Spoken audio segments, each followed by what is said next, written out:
Hi there, everyone. It's us, the crew of the USS Iskandar. And Sable. I'm pointing down because that's where he is in Zoom, but I imagine that's not where he is in real life. Over there? There? Nevertheless, hi. Welcome to this new, brand spanking new adventure for the crew of the Iskandar. If this is your first time joining us, welcome. We'll try to keep you well appraised.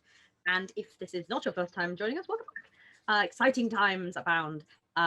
We, the crew of the USS Iskandar, are all players of this game, but we take it in turns to GM, with actually occasional guest GMing from Sable, who is here. I will. Someone tell me where to point. No, she shouldn't point up. Yes.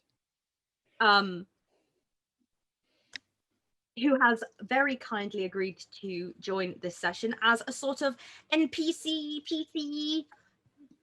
CPC kind of role. So thank you for that, Sable. You are most welcome here at our joyful table, playing some exciting new people.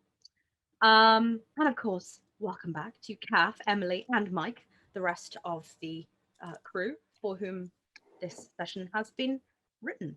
The session in particular is called The Politics of Peace and is a set at a peace conference hosted by the Federation for the various members of the Alpha, Beta, and Gamma Quadrants to discuss the fallout of the Dominion War.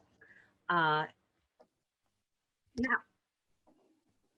Flash games are particularly interesting because you yourself, yes, you, the audience, can influence the outcome of our sessions through a complicated web of helps and hinders, as controlled by the Aid Brigade and the Hinderkinder, respectively.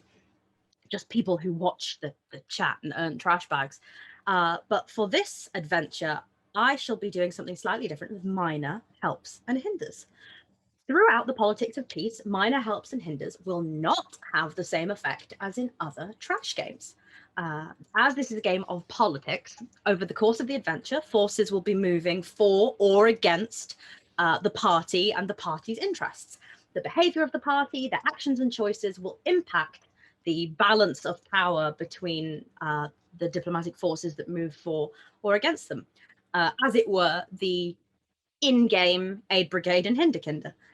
So your minor helps and hinders will go towards the balance of power that is not affected by the player party, for they can only be in so many places at once, which is by design. Which means that if you feel like they are, doing too well and you want something to be happening off screen, then throw it on in there and I'll see what I can do. And vice versa, if you feel like you want to give them a bit of a boost, then throw your aids their way and they can be helped out. No spamming your trash bags, no farming for support. Use your trash bags to show support for NPCs or factions that you like or don't like. But I'll be doing my best to monitor them, or the crew will be doing their best to monitor them to let me know. Moderate and major helps and hinders will have the same effect as usual and can be purchased as described below. I do believe. But I thought that would be a little bit interesting since there's not going to be a lot of high octane adventure. And so that's what I think I can use my helps and hinders for. So, do you have questions? Is your hoodie from Primark? Because mine is. Yeah, my hoodie is from Primark. Are we wearing identical? We're identical but different coloured hoodies. Yeah, you could have a point. 1 point, 1 aid for the. I just realised we had the exact same zips. And yeah, was like, no, this is Atmosphere or whatever Primark's own brand is. Yeah, it's comfy. This is completely irrelevant, but I was just starting to decipher your hoodie mid-conversation. Yeah, I wear a lot of Primark. Did you actually raise your hand like you had a question? Yeah, because I wanted to not forget, but Izzy was busy talking about important shit, so hoodies are important. No, I'm excited. Hoodies are very important. After all, Mike and Emily are wearing similar hoodies, like nerds. Oh. It's almost like we're nerds. How fucking dare you? That being said, if you have any more questions about how that system is going to work, then do let me know. I will try and let you know when you've been having an impact. But fundamentally, you are maintaining the balance of power at this the Second Intergalactic Peace Conference.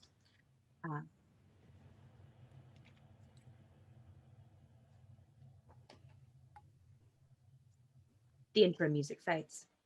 We see a space station, not one we have seen before. It is Federation in design and very large. The detail of note is that all around the docking points of this station are ships of varying design. Fans of the Star Trek lore will recognize Federation vessels, will recognize Cardassian vessels, Klingon birds of prey, Romulan warbirds. It's really a fantastic smorgasbord of exciting ship designs.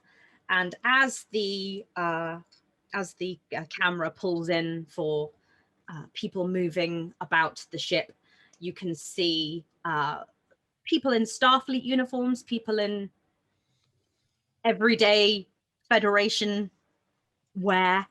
And you can indeed see representatives of various planets throughout the three quadrants, the two main quadrants, as well as the usual array of alien types and subtypes. You know, you think you see in the background, you know, there's a big group of Bolians that are all gathered around talking, people sharing pads between each other. It has around it the energy of a conference, but also of a group of people who are not often together. This is not a group of, as it were, like-minded individuals like we saw at the Starfleet Engineering Corps. There is an air of caution and socializing, but there's also that air of that air of tension that comes from people who aren't fully certain of the intentions of others around them. And the camera tracks in further into a big sort of auditorium or can't think of the word, stage area with seats rising up all around, focusing on a central point. Behind the figure who stands at the podium are an array of symbols representing the various factions and nations and conglomerated star groups that are represented here at this peace conference. And all around you see faces watching it intently as the board behind proclaims Captain Killian Foster, Starfleet Diplomatic. And the session pulls in as the sound fades in from music as if he has been giving a talk or a speech.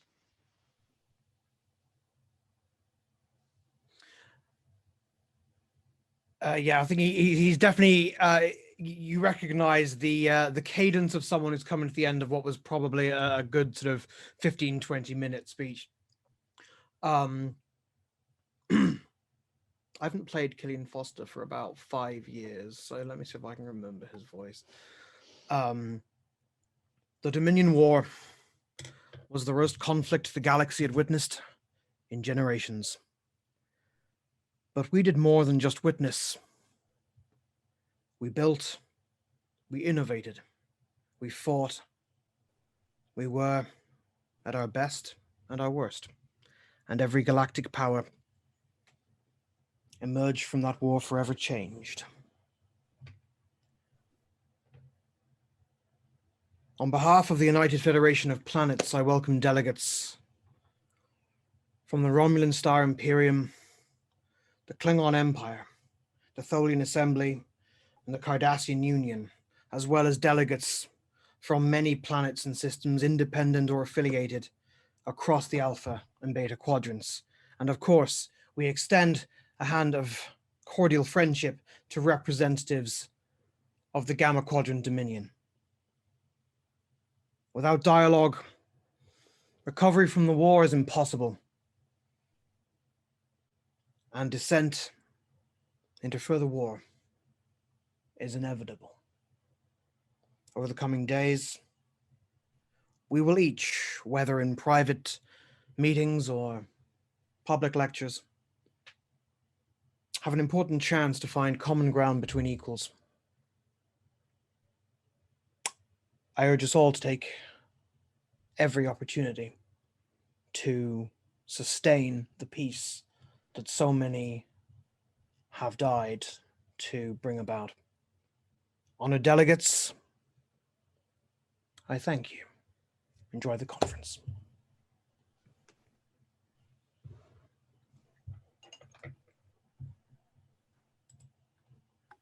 Sorry, my mouse is cold. There is obviously a sound of applause that goes on for a little while, and the camera finally pulls back to see that that the not quite front row, but the occupying seats of the important figures at the talk are Captain Athan, her first officer, Lieutenant Commander Talandra, Lieutenant Adina Kantos, and Lieutenant Samuel Casey. The shots while Captain Foster has been talking have been of various Starfleet officers dotted about the auditorium, ensuring that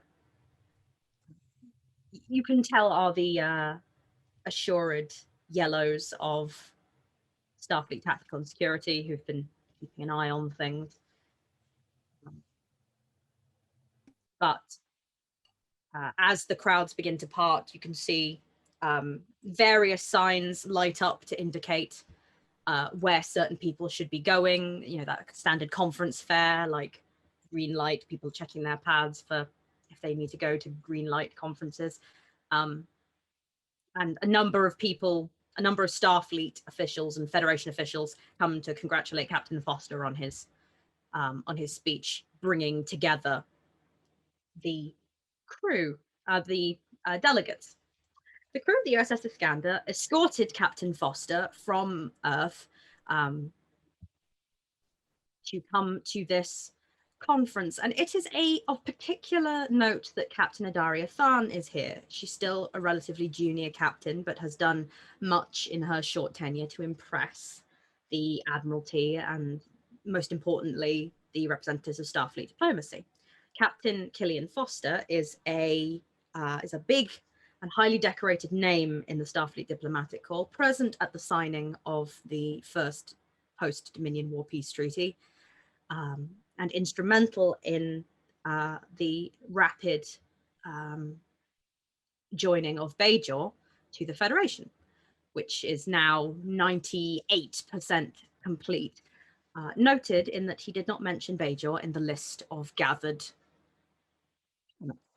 Bajor was counted as Federation world. And all of you will have had impressed upon you the importance of these talks, but also the importance of the importance that these talks could have for your careers. No one below a lieutenant from the Iskandar is involved with the conference directly. Most of the rest of the crew are back on the ship doing, important crew business. But those of you who are lieutenants and higher have been brought ashore effectively to use this as a learning and growing and networking possibility, whether or not you intend to go into diplomacy as a job. Basically, looking at Kantos, less looking at Casey. But Casey and Strange will have been effectively told, you are high-ranking and important enough that you being there will not be seen as a slight, and you might all learn something about engaging with interdepartmental learning. That Captain Foster steps down from the stage to rejoin the Starfleet officers away from the Federation hubbub, and you can see that the groups have begun to split up and divide. And he approaches you, Captain Athan. Very well spoken, Captain. Oh, thank you. And now the real conference begins. Yes. Well, hopefully this has got at least everyone in the right mood and spirit of cooperation. Close by, there is a group of Starfleet officers who are not attached to the Iskandar, which those of you who have been briefed on You're expecting another Federation ship to join you later in the conference, but these in particular are here to accompany some honored guests to the conference, and they part. And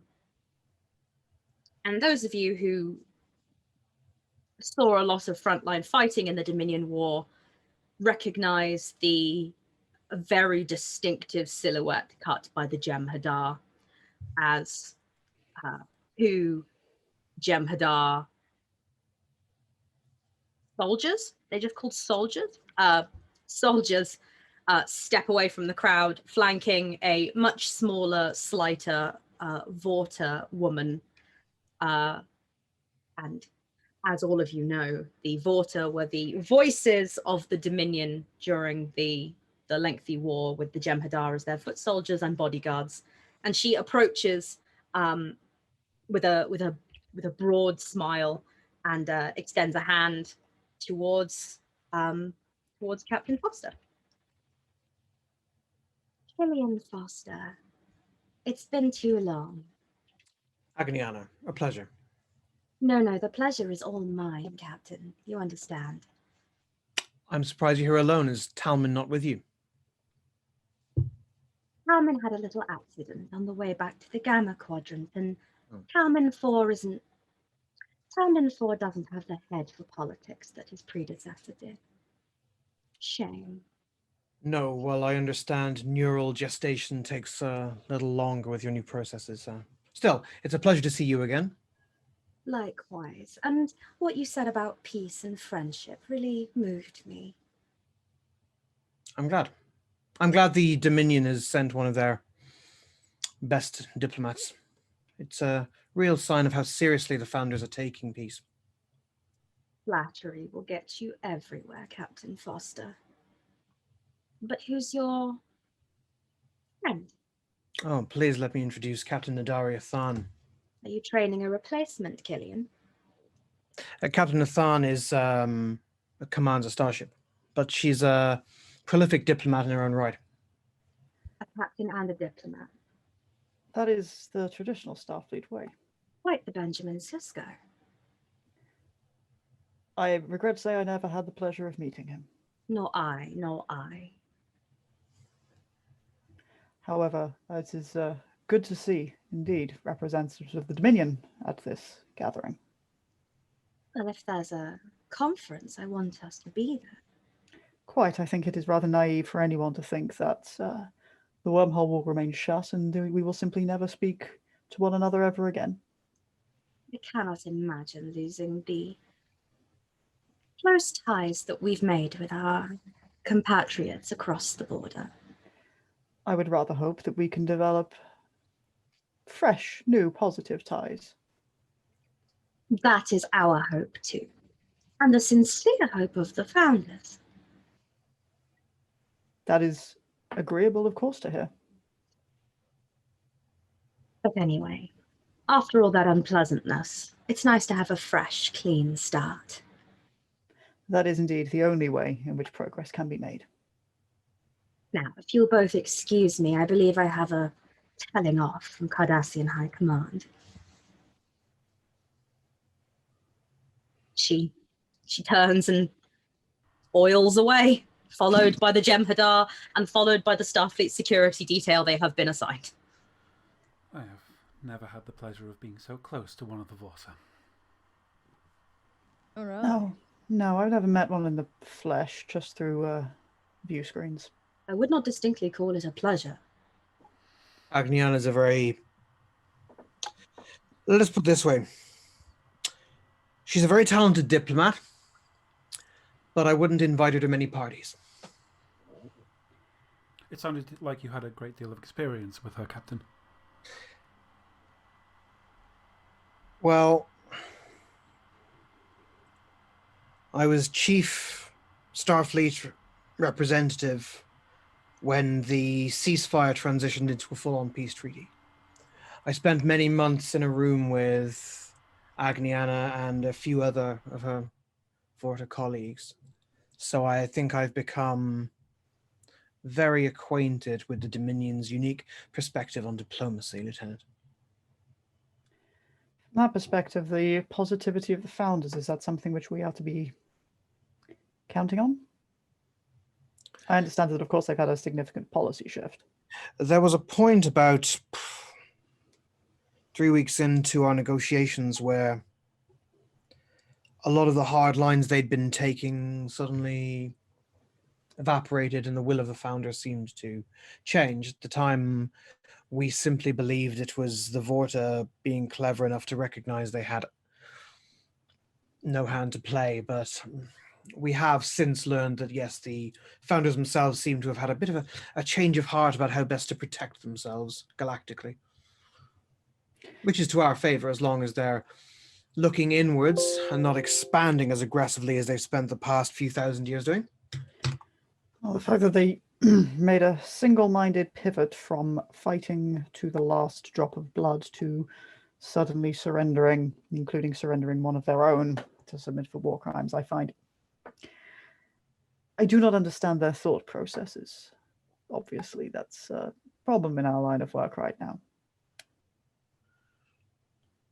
Alas, yes. Very well. Captain, where do you think we should be beginning? I think you should begin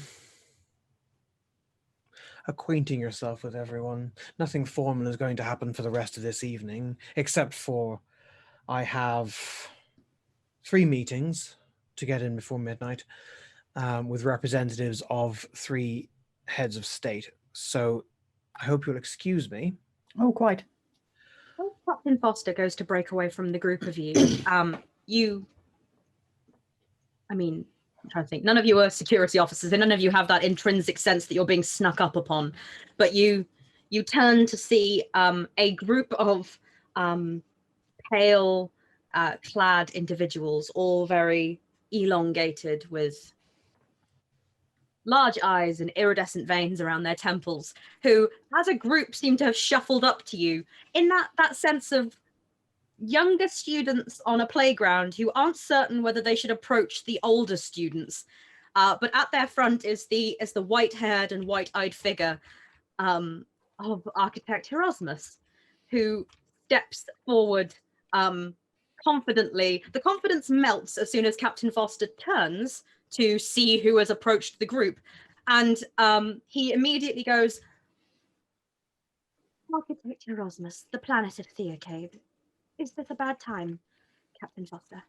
Not at all. Killian Foster, United Federation of Planets. We've corresponded indirectly, of course.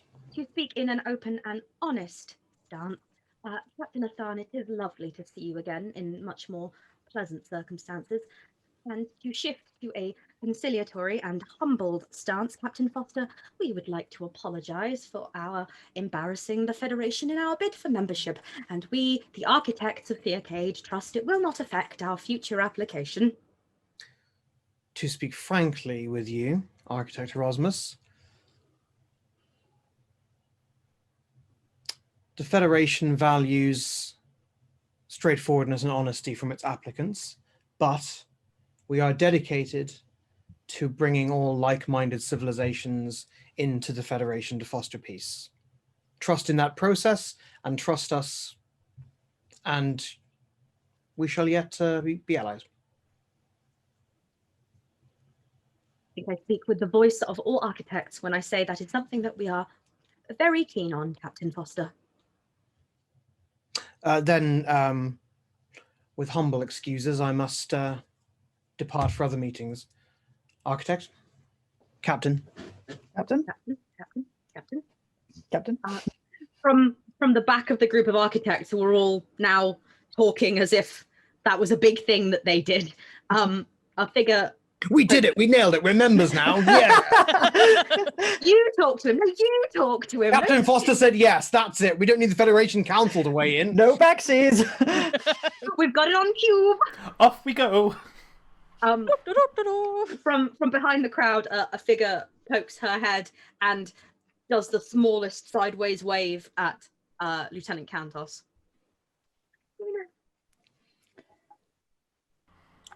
Lieutenant, you can. Is he by is all he have means. forgotten what that NPC's name is? It's me. Hi, Diadite. Hi. Diadite. Lieutenant, by all Did- means. Thank you, Captain. And Cantos will walk over to Diodate. Honestly and exuberantly for a second, there's a lot of people here. Yes, it is looking like it's going to be very busy over the next couple of days. I would say busier than a sports game. Quite, yeah. How are you keeping? Keeping fine. To speak honestly, I've been very busy and a little bit stressed, and work's been hard. But to be very, very honest, everything went a little bit to hell because we had that earthquake because of the Wraith Moon, and of course, our application being shunted back a number of years. Did you know we had a subterranean race of people just like us living below the surface who didn't want to talk to us? I didn't until I'd visited the arcade, but Talk yes. to them, otherwise we can't be members. Well, we were looking for friends in the stars, but we had friends under our feet the whole time. I'm glad to hear you're thinking of them as friends. Well, they don't think of us as friends yet, but a friend is just someone you haven't persuaded to be your friend yet. I'm sure you'll get there. I mean, a stranger is just someone you haven't pretended. Oh, I feel embarrassed. The stranger's just someone you haven't become friends with yet? Yes. In all honesty, the architects were drawing lots in the ship about who would come and speak to Captain Foster. Really? Well, he's a huge deal. Yeah, he's not, scary to talk to. Oh, but what if we messed up and he said that we couldn't be members anymore? It's not only his opinion that counts for becoming members of the Federation. No, of course. And we have the friendship of Captain Nadaria Tharn, which is very important indeed. Exactly. Well, we have to go. We're meeting with the Single Planet Nation Council thing. I don't know. It's a meeting and we have to go to it. But that's exciting. We're like in a mini federation outside the Federation. Well, best of luck with the meeting. And you, maybe we can meet later, have a drink? Yeah, I'd like that. I also should like that. Take care. She trots after the architect, who will shuffle off in their group. So you're making great bounds in your diplomatic training, Lieutenant.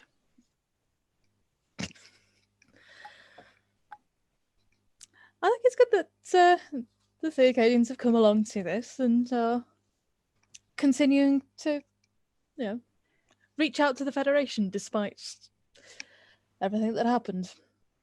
It's good for them to be more involved on the galactic stage. And my gentle teasing aside, Lieutenant, I actually find that diplomacy tends to go better if you can foster some sort of personal relationship with the other people you're dealing with. A lot Works of things better go for- better if you can foster a good relationship with the other person. That is generally true. Well, so we're going to have a lot of work ahead of us. I'm yet to see entirely what Captain Foster is going to need of me, but I think it's advisable that we make sure that we keep abreast of the mood, at the very least. And I realize I've not particularly received much of a breakdown of the diplomatic prowess and talents of any of you, and I don't necessarily mean training. I mean, for instance, we have present Tholians, Klingons, Romulans, Dominion, Theocadians, I'm sure doubtless many member world factions with the Federation who are going to want to see their own interests met. I suppose I'm going to start this question this way.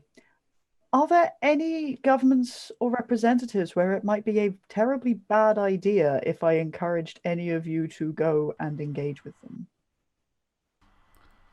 I request honesty in this. I do not need anyone to sit and buckle up their biases or their poor negative experiences. I know I can trust you all to be professional, but it's all about knowing where best to deploy everybody. Captain Athan, although I have no personal feelings one way or the other, I believe it would perhaps be impolitic for me to engage in diplomacy with the Romulans. That is a very good point, Commander.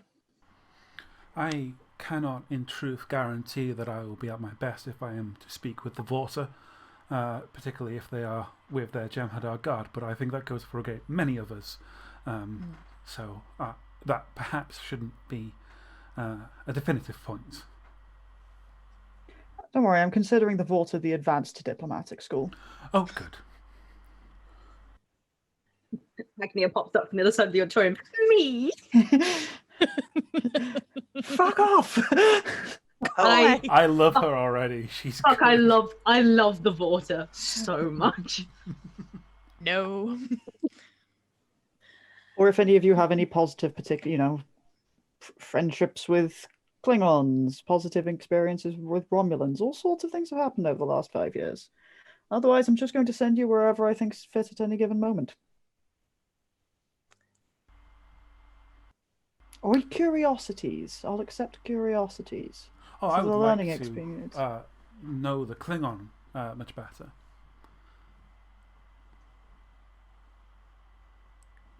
Good to know. Fair enough. Lambda doesn't call. Oh, they're gonna break him. He's gonna die. You I have find that- surprised me, Ensign. Oh, I find their culture most fascinating. But I fear never been in a room with one. Not properly, not in a face-to-face meeting kind of way. Don't fall down on assuming too much of the stereotypes of Klingons, Lieutenant. Oh, I wouldn't dream of it. As you say. Fair enough. Well, I think for the moment we can mingle.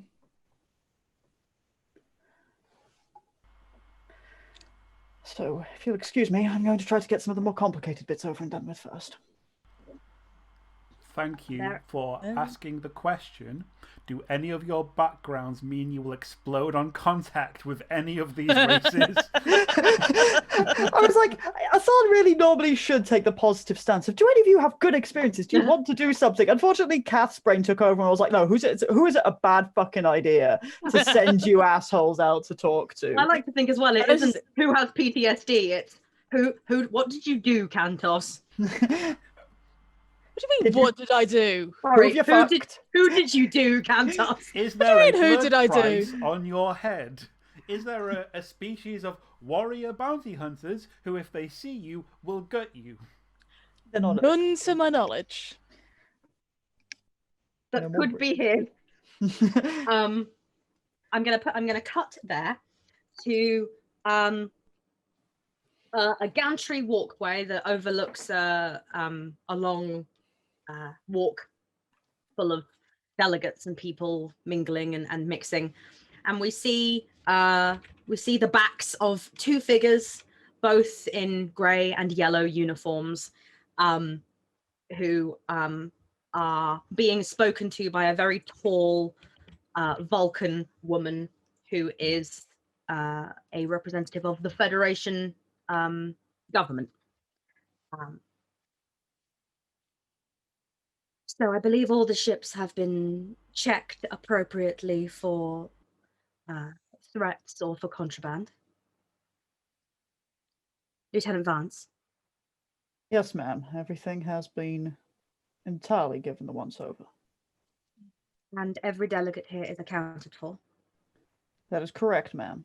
And you have the manifest of ships that are due to arrive tomorrow at 0800 hours. That is also correct, ma'am, and we are maintaining final confirmation to ensure that there are no delays or that we are appraised of any. Are you confident in the function of your security team? I am aware that you did not have as much time as we would have hoped for you to overlook the station. My team will be able to supplement the excellent security arrangements perfectly well. I have no concerns on that front. And you believe your best second is still Lieutenant Zal, should anything fall below your... No. That is correct, ma'am. Do you have any further questions for me? Not at all, unless anything has changed on the security front or if there are any new developments which I need to be made aware.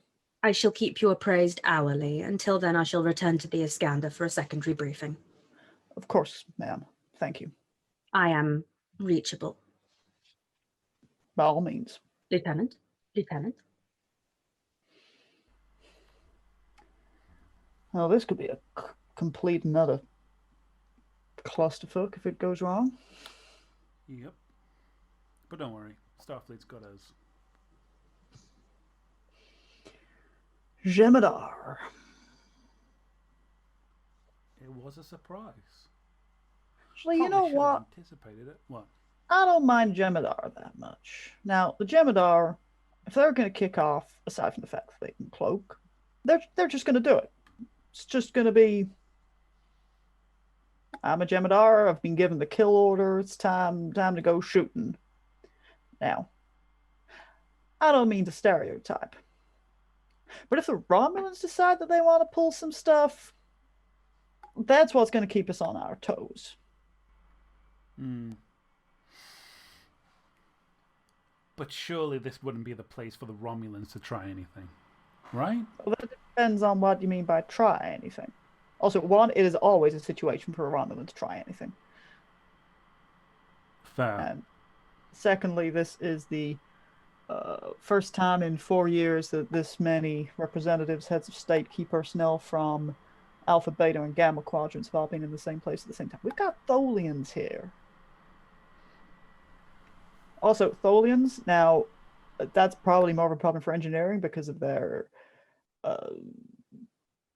cybersecurity concerns from Tholians, but yeah, I've never met a Tholian before. Nope. Founding member, right? No. Oh, well. What do I know? You're thinking Michael, that's a Bolian. No. Tholians are actually very obscure. They're pretty obscure original series lore, which I referenced. They are not a Federation member. They are yet another major galactic power. They're So- crystal people, aren't they? Yeah, they're Yeah, they're- crystal people who seem to mostly be very technically adept, so like they're more likely to fucking spy on us through our computers. Zal and Andorian. There's- Are they a founding member? They're very... They're Tellarites, aren't they? No. Short, Big- right? Beardy. Big people, crystal people. Eh. I don't think they're going to be particularly our concern. And almost as you're talking, on the walkway below you, you can see the Vorta flanked by the Jem'Hadar, sort of deep in conversation with a couple of Federation government people. No. I sure hope that there's a big fancy dinner and someone just takes the opportunity to like flick peas at the border or something. What's flicking peas? Peas, like peas. Small, okay. You know what a pea is? Oh, I thought you meant like, what's the Earth one? Flipping the bird. Oh. No. All right. No, I'm literally talking something highly petty, which isn't a security concern, which is a diplomatic problem, but not a huge diplomatic problem. The kind of thing which is someone else's problem to tidy up, but kind of funny for me. Who in our crew can't us? Countess. That wasn't a fun game. No. All right, who is gonna get into a brawl? Kantos. Can't us. All right, who's gonna get themselves beaten up? Casey. Casey. Casey's more likely to start it. Adam's probably not as like. I think Adam's less likely to get himself into that kind of trouble. It could still happen, but I think Casey's more likely to just open his mouth and for something to happen. Strange is more of a crossfire kind of guy. Yeah. Adam's just gonna get like flipped over a table incidentally. It's gonna be bad for the poor guy. Most likely to spark up a little conference romance that isn't Kantos. That isn't Kantos.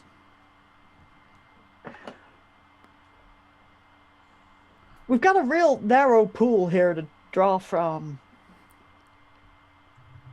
I don't even know the captain's preferences. Nearly said Well- Catherine. So Catherine. I don't even know the captain's preferences. Trills, man. Anything and everything. I think just by process of elimination, it's got to be, the captain, because otherwise, I don't want to go near it. If it's we've read enough Kantos. Mm-hmm. I don't want to even begin to go near To land. The alternative, yeah, to land her. The dock's not here. So it's got to be the captain. That's not as exciting when we just have to do that by process of elimination. All right. What world is the captain going to shack up with? As you ask that question, No! Lieutenant Vance's comm pip goes off, and one of the security lieutenants goes, Lieutenant Vance? I think they can hear me. Vance here. It's probably nothing. That's never a good start. The Cardassians have come down from habitation, and the Bajorans have set up at a table in the corner, and there's only 2 of us in here. Could you come down? On our way. A second Cardassian Bajoran war over a table. Over a table. The Cardassians are going to try to occupy. The Bajorans will immediately surrender.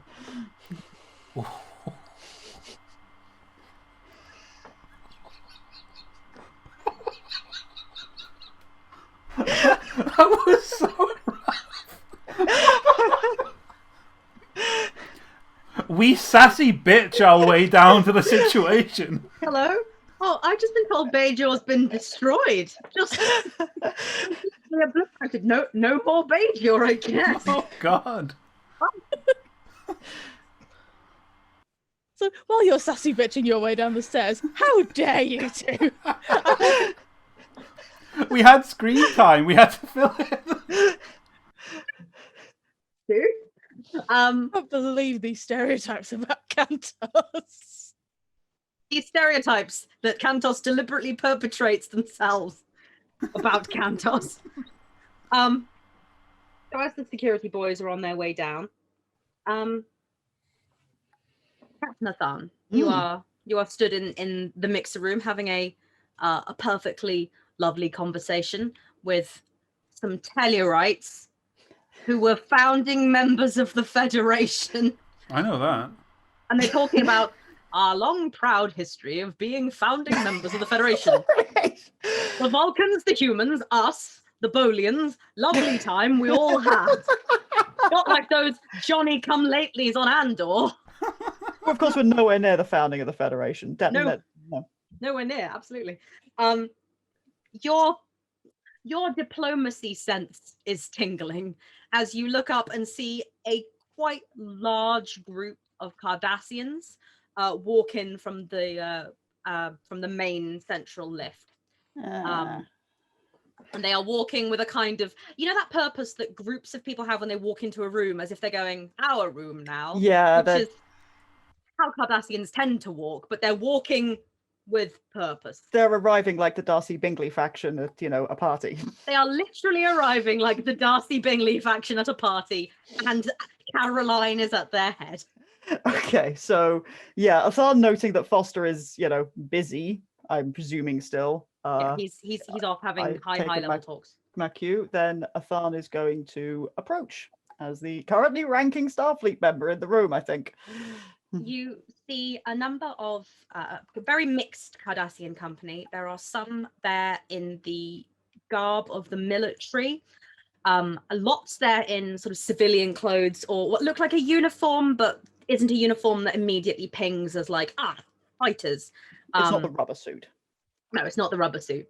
And, a large number of women who you would imagine are, since they're not here from the military, are representatives of the tech and science side of Cardassia, and at their head is a relatively young Cardassian who's deep in conversation with one of the soldiers, one of the high-ranking soldiers, who is dressed in kind of quite a nice looking, like very heavy Cardassian suit.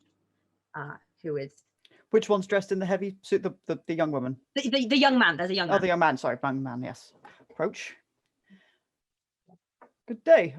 My name is Captain Nadaria Tharn, and may I welcome you? Oh, you are Captain Nadaria Tharn. He says. That is correct. Yes. Quite satisfactory. I I'm am glad. I am Prime Lector Cal of It is- the newly elected government. It is a pleasure to meet you, Prime Lector Kel. I have been watching your career with great interest, Captain Athan. That's very heartening, and then unfortunately you have me at something of a disadvantage. Oh, I am simply a humble politician. When I heard that you were coming with the legendary Captain Foster, I of course had to learn everything about you. You've had quite a spangled career. It's certainly kept me very busy, and but more pressingly, it's brought me here. Quite. And what a glittering conference this is. Indeed, I did not have the good fortune to be at the first one. Neither did I. Well then, we will find our feet together, Captain. Shall we get a drink of some sort? Yes, let's. Have you had much experience of Federation fare, drinks, delicacies? Remarkably little. May I introduce you to some? If That not, I'm would- sure that our Kanar is more than acceptable. I have had quite enough canar with all the politics. By all means. Then may I give you a little bit of an introduction of samples. Lovely, gentlemen, ladies. And he moves with the confidence of a civilian leader, and you recognize very little military about him in how he walks and how he holds himself. But in his tone, he definitely seems very young to be such a high-ranking politician. Yeah, what was his name and title again? Prime Lector Cal.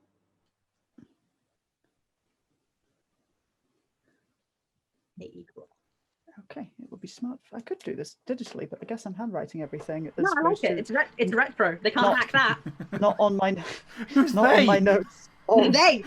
of my MOT and my "You're not allowed to talk to people" sign, which I still have, which I don't think I'm going to need for your. No, hopefully not.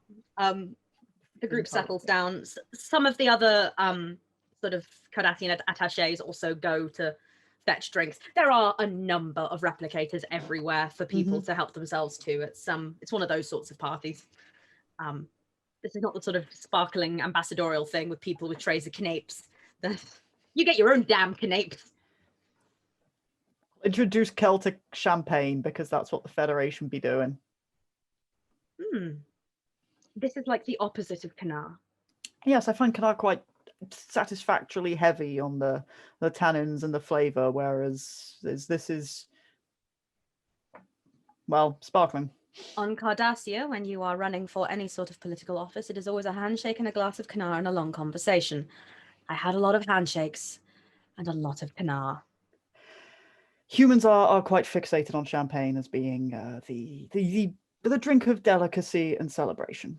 I'm happy to shift. Perhaps the next 20 years I can be interested in this. You may find yourself quite gassy by the end of that. Indeed. I'll bear it in mind. So are these all members of your crew? Oh, no, some of mine are over there. The Iskandar staff, I've encouraged them to mingle. Their position here is primarily support, and it's a good opportunity for, well, everyone to meet people they've not had the chance to before. Is this the entire Cardassian delegation? Oh, not even close. He waves a hand down a number of his attaches and his politicians and people who are talking amongst themselves or talking with other people. He introduces a certain number of representatives from the newly rebuilt Academy on Cardassia, which is focused on the sciences and the technologies. And of course, many representatives of our squeaky clean, newly constructed military after the unfortunateness at the end of the war. Of course. But I assume you've already been introduced to Legate Elrad. I've not had the pleasure. Legate, come and meet Captain Athan. He's not this camp, I don't know what I'm doing. No, he is. And the very tall soldier in quite a decorated uniform turns and approaches. He is an older Cardassian man, very strong, very broad of shoulder, not like a giant, but still, quite tall. Fine not. Cardassian neck. The finest Cardassian neck. When they sent out the casting call, they went, just neck. Get us neck and we'll do the rest. Actors who have their own neck ridges preferable. It's neck or nothing. It's neck or knee.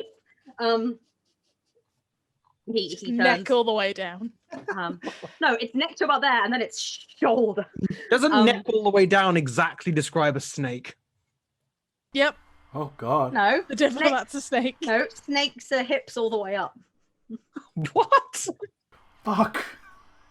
So look at not sure Elrad that's how walks it's up. normal. He approaches and stands over the table where you two are sat.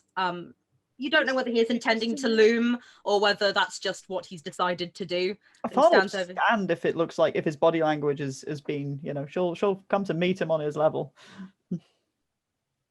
Legate Elrad, the Cardassian military. Nadaria Tharn, captain of the USS Iskandar. Indeed. Highly decorated vessel. That it is. It's a pleasure to meet you, Legate Elrad. Welcome. Are the rest of your crew here, Captain? Yes, my senior staff are all present. I believe the Iskandar is covering the majority of the security for this conference. That is correct. Then, Prime Lector, we have nothing to be concerned about. The Iskandar are full of professionals. I'm glad that my ship's reputation precedes us. Your ship's reputation has been quite a herald for you across the Alpha Quadrant. That's pleasant to hear. Legate, if I may be so bold, your name is certainly familiar to me. However, it? we have not met.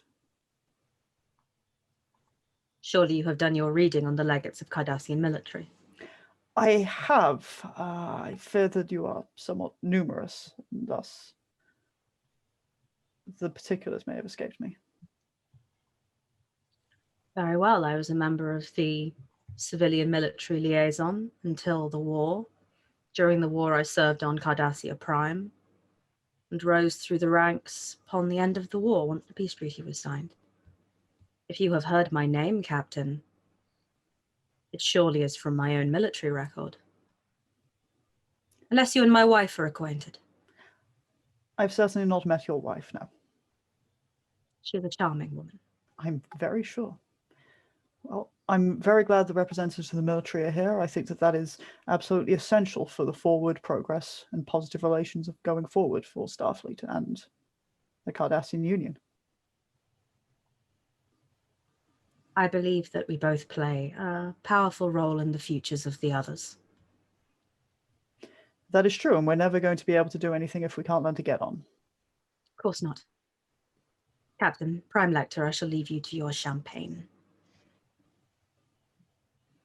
Oh, of course, Legate. Sit. Did I detect tension, Captain? I'm not I apologize. Not at all. I'm going to be shockingly bold on this front. I do know the name Elrad, but not Legate Elrad. Yes, terrible business, terrible business. May I ask, simply so I don't put my foot in it, where that matter sits at present? Oh, tragic business. Poor girl, poor Legate Elrad. Forced to imprison his own son for treason. Some of the whisperings of that had certainly reached my ear. Oh, really? I wasn't aware. I have friends in various places. As I say, I would hate to cause him undue insult. But so thank you for the illumination.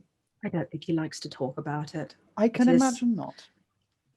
It's sacrifices our people have to make. Nobody is above suspicion, not even a legate's son. Of course not. If you might excuse me briefly, Prime Lector. No, of course. Thank you for introducing me to champagne. Of course, we'll be happy to introduce you to various other delicacies. The Federation, one of our great strengths from such cultures is such pleasures. I forgot the word gastronomical there in that sentence. It just didn't come to me until after I was done. Niceness. food nice, face. I need to fight Talandra. Yes. I'm please loving the school excuse me. vibes that this situation has already been getting. Like, oh, the majority of the Cardassians aren't going to sit. Talandra, you need to know who's here so you'll want. This is. It's your booze, Dad. Although, as you go across the room, and this is about the point that Kantos and Casey have also, because you were sort of involved in talking to some of the Cardassians, you have been moving with the Cardassians around the rooms. You know, you don't have to, honestly, there's going to be a lot of small talk this session, so you do not have to role play all the small talk of, oh, where are you from? Oh, that's nice. Oh, no, I'm with the Iskandar. That's nice. You know, you have found yourself standing not too far from the Bajoran table, and you think the captain is approaching you, but she's probably just coming to ask where Talandra is. You can hear the sound of, you know, not raised voices, but you know when voices reach that stage of getting a little bit, and you're like, oh, is there? Oh, and you can see a couple of Cardassian civilians. You think are being spoken to quite strongly by a couple of Bajoran civilians. Well, I look to Kantos. And the captain is fast approaching.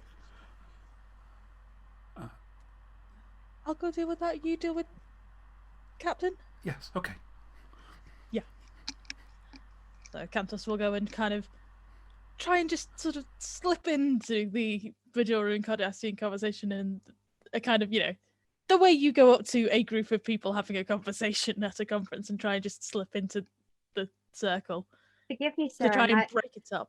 I might have misheard you the first time. Do you want to say that again to my face? Nothing, I simply said. It was a shame we'd had no representation from Bajoran sciences. You know damn well why we don't have any representation from Bajoran scientists, you Cardassian fuck. Hi. I don't believe I've made your acquaintances yet. Lieutenant Adina Kantos, USS Iskandar. Don't They worry. put on their winningest smile. The Cardassian smiles and goes, don't worry, Starfleet's here for you. And they take a step back away from the Bajoran who's looking fighty. But she turns her attention to Kantos and goes, nothing. I know we have to all get on now. I didn't mean to raise my voice. It's fine. It's fine. What? No, it's all fine. And who might you two be? And looks mostly at the Bajoran first, I think. Oh, I'm Galleon. I'm attached to the First Minister's office. Pleasure to meet you, Galleon. Don't tell the First Minister that I called him a Cardassian fuck. Wouldn't dream of it. Thanks. Appreciate it. The Cardassian has broadly gone back to talking to his friend and seems to have, having been told off by Starfleet, has mostly just like turned to be like, oh, I wasn't talking to them anyway. Oh, so the Cardassian's now kind of not in this conversation. Yeah, the Cardassians are doing this thing where they're like, fine. If you talk to me, you're weird. All right, Kantos won't talk to the Cardassian then. Sorry, And your friend? Oh, not my friend. No, I didn't. Well, Suspect so. You know how it is. They chose to stand too close to our table, so we yelled at them. Suppose everybody needs their personal space, and in some circumstances, a little more personal space is called for. Yeah, us in particular. Quite. I mean, I know we're basically members now, so now our space is your space, but it's not their space. Yeah, and hey, everybody in the Federation, you know, we might all be one big happy family, but everybody's got slightly different ways of doing stuff. you think families are happy, you should see my mother. Maybe family is the right metaphor. Maybe family is. Or maybe the Alpha Quadrant is actually the family. You got the people that get on over here, you got the people that don't get on over there, but we all have to get together sometimes. Exactly. Maybe we can just think of this conference as one big family reunion and hope that nobody decides they're going to throw the dessert across the table. I hope fewer people get stabbed than they did at my last family reunion. I hope fewer people get stabbed than at your last family reunion too. Mhm. Because that statement, that sounds like at least one person got stabbed. 3, would you believe it? 3? Yeah. That is 3 too many for a family reunion. You know. My brother's opened a crate of Romulan ale, you know how it is. See, when my brothers open a crate of Romulan ale at a family reunion, nobody gets stabbed. Something might get thrown, but nobody gets stabbed. Like a spike or a bladed instrument? No, I was thinking more a mug. Maybe a plate. Humans are strange. I'll take that. I'm not going Anyway. to argue with that. Anyway, the Cardis are leaving us alone as long as you're here. Do you want to come have a drink with us? I'd be delighted to.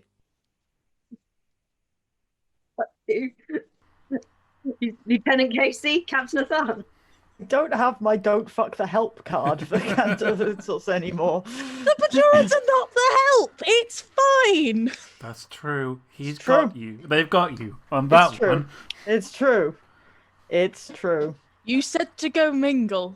Did. I'm Izzy, mingling. by the way, that was so good. If you'd have introduced yourself as Kira, I would have been like, yeah, it's Kira. Totally 100%. Thank you. I really can't play, like, I don't do impressions very well, so I can't do mainline characters. Like, I am dancing around as many high-ranking members of the cast as possible to be like, they're over there, they're not here.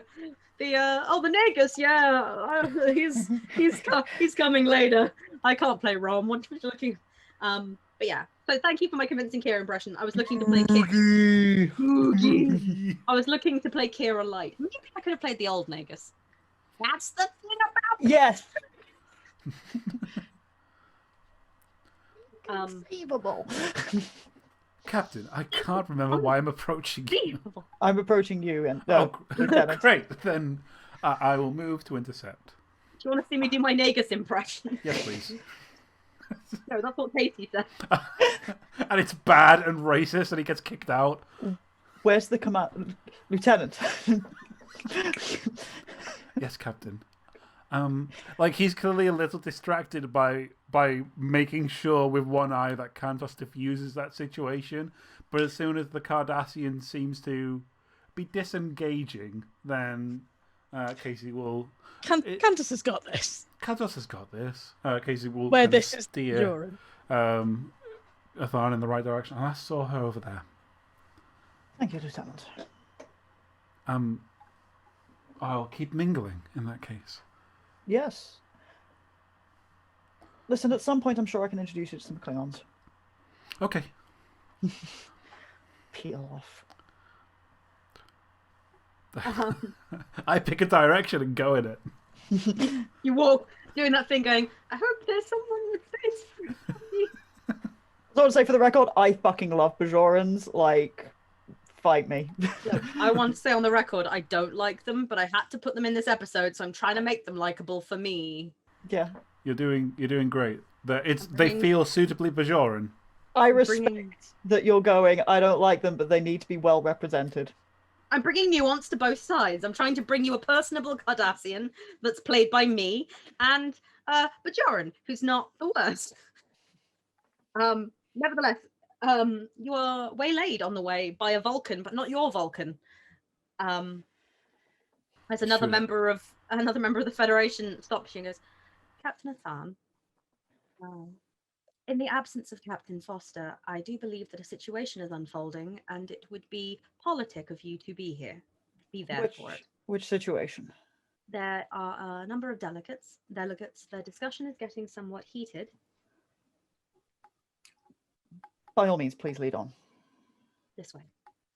And she leads you to the turbo lift.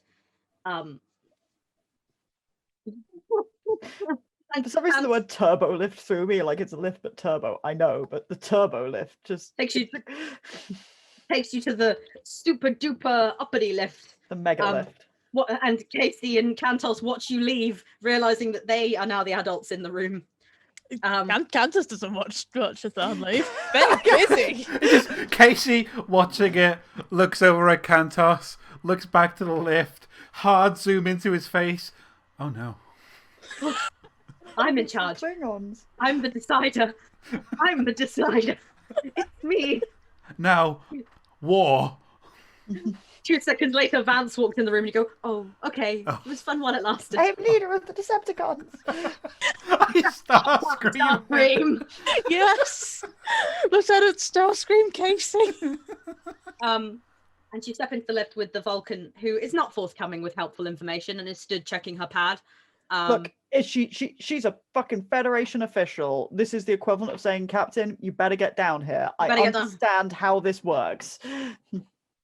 The lift goes for a beat longer than is perhaps comfortable silence-wise. And the door opens onto a situation. You found the lift. You found the floor, or the mezzanine, as it were, which has been occupied by the Klingon delegation.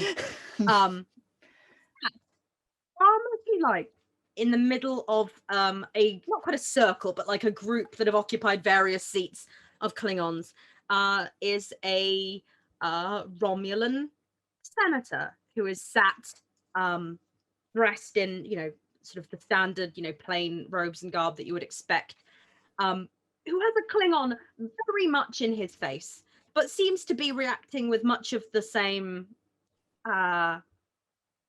chill as you might imagine. He hasn't kicked off. But as you walk in, this particular Klingon is going, and what did you sacrifice in the war, Romulan? You don't know anything. Your house has no honor. We aspire to far greater things than a warrior's pride. Talk to us about pride. You don't know anything about pride. You're basically cowards. You only joined the war on a whim. You don't know anything about war. Had we not joined the war, I suspect we would not be having this conversation now, would we, Captain? You saying we couldn't handle it? We could have handled it fine. Gentlemen. Good day. My name's Captain Athan. Welcome to Federation territory. A pleasure to meet you, Captain. I'm Senator Carrax. Senator? This is Captain something or other. Captain Bloodwine of the Bloodwine. I'm sure that we're all going to be getting on very splendidly here. And might I all remind you again, we are on Federation territory. I think we can all act with respect to the fact as you are guests here, and we can get on as guests. The captain is quite right, of course. And then that does mean that respect needs to be shown fairly, with regard for what anyone and everyone here has done for the good of the Alpha Quadrant, which we all have worked towards. As warriors, as politicians, as strategists, in many different ways. You will take back what you said about my ship. I don't believe I recall what I said about your ship, though I was wondering if Katang was your pet or your wife. And thus, that is not the respect of which I'm referring to. Senator, I appreciate that you may consider the fact that you can drive others to anger and that may give you the moral high ground. However, I see needling just as much as I see outbursts of anger, and neither one of them is really appropriate for this delegation. I'm angry. I'm not angry. I think you've been insulted, and so that anger is understandable, but I urge you to curb it and save it for better challenges to come. I think the Klingon captain is a far more honorable person than who could simply be insulted by my barbed remarks, are you not, Captain? We were just butting heads in the Klingon fashion, respectable warriors meeting on the battlefield of the diplomatic delegation. You will watch your tongue, Romulan, or I will rip it from your head. And again, better challenges that exist, Captain. It's simply a promise. I am letting him know what will happen if he continues. Up until now, honor has been satisfied. That is reasonable. And frankly, I don't think I'm in any mood to suggest that insults are allowed to fly freely, but responses to insults are not, Senator. No, indeed. I wouldn't dream of insulting an honored delegate from the Klingon Empire. If there is one to be found, you'll be sure to let me know. Senator, that is unacceptable. I have requested that we treat each other as guests, that we all remember that we are all on the same side here. As the senator is talking, though, the Klingons around are getting louder and rowdier. I'm just not interrupting the talking. So either we can treat each other with civility, with respect that we do deserve respect. That is not an invitation for someone to make a backhanded comment. Or maybe if we are going to bicker like school children, we can stay separate. Would that be preferable, Senator, Captain? Stay separate? I would not dream of it. Between a warbird and a bird of prey, there is no contest. Well, that thankfully isn't the issue of the day which needs answering. The issue of the day is peace in the Alpha and Beta quadrants. So perhaps these contests can wait. Yes? I am at peace. Indeed. Captain? He can niggle you, and he will derive great pleasure from it, I have no doubt.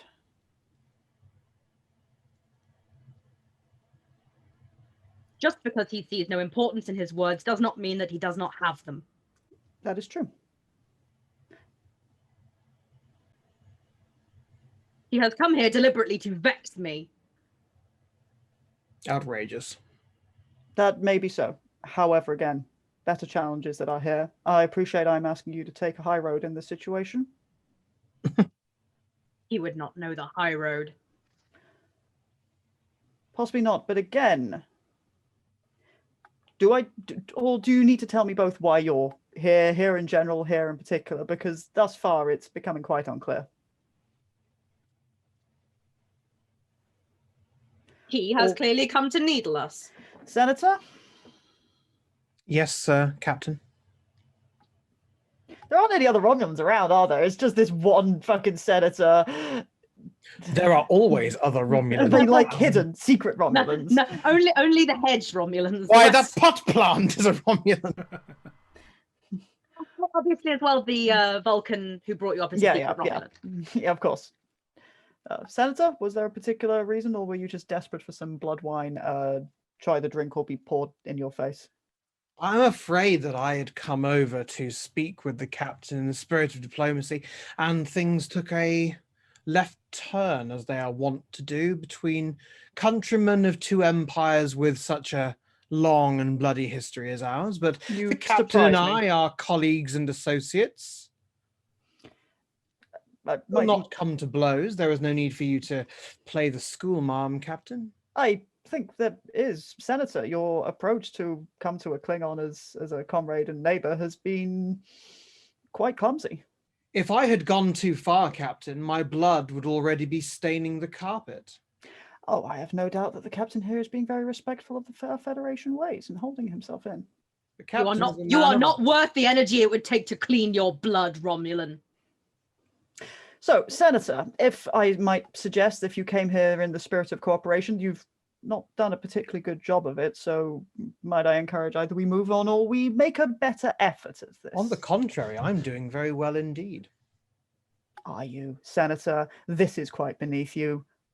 Please either make amends or move on. Move on or we shall move you on, Romulan. That is also not acceptable, Captain.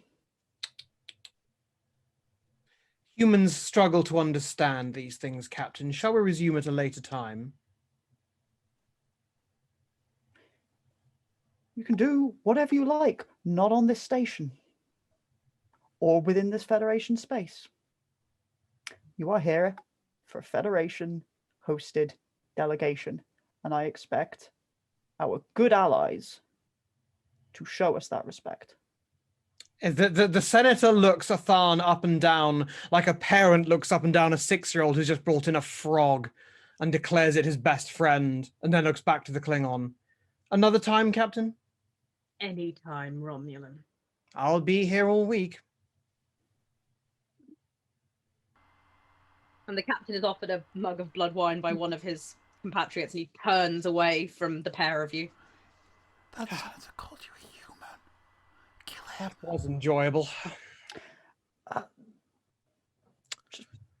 By the way, Senator, if you're engaging with members of the Federation, I know we're very numerous, but humans don't have spots. Just a tip. Are you not a human? I do apologize. It's the ears.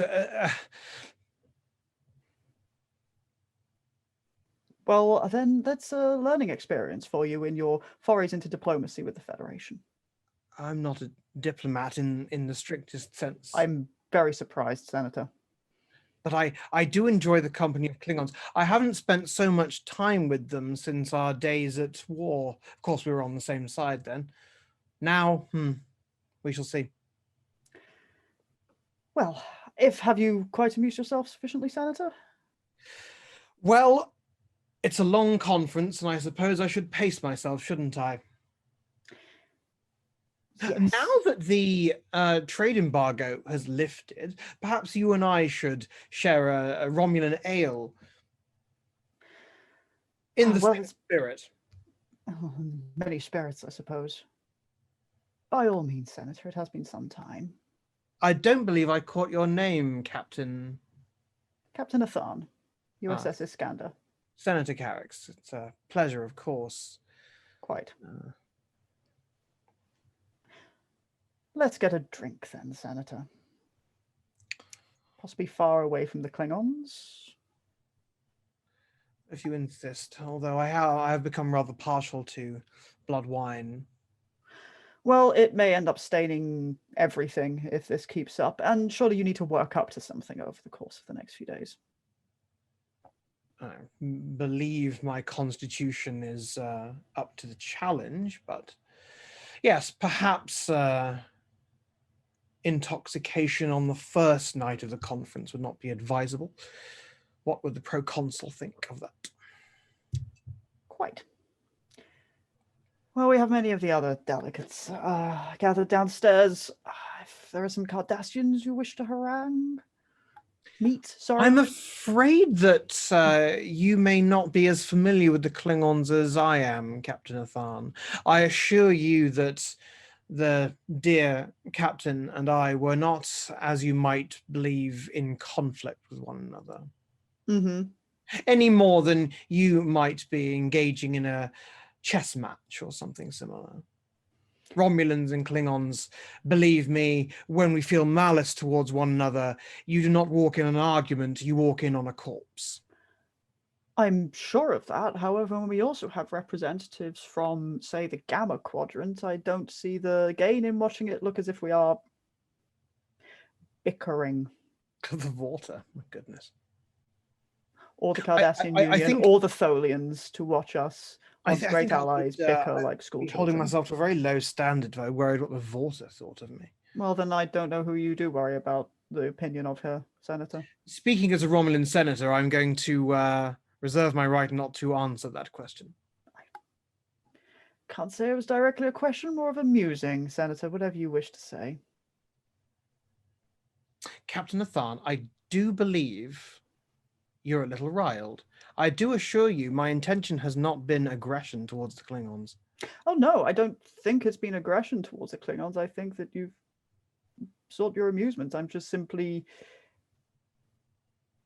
Well, my interests are making sure that we all appear at least somewhat united and putting the Alpha Quadrant first. At this very moment, I assure you that Captain Kashungus is back with his comrades, sharing a drink of blood wine, bragging about how he reduced me nearly to tears. Mm-hmm.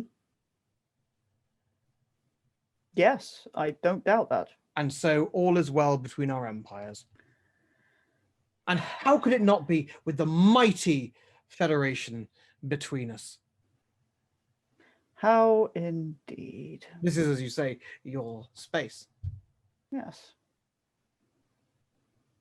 I'm sorry, Senator, are you done pontificating on how right you've been all along?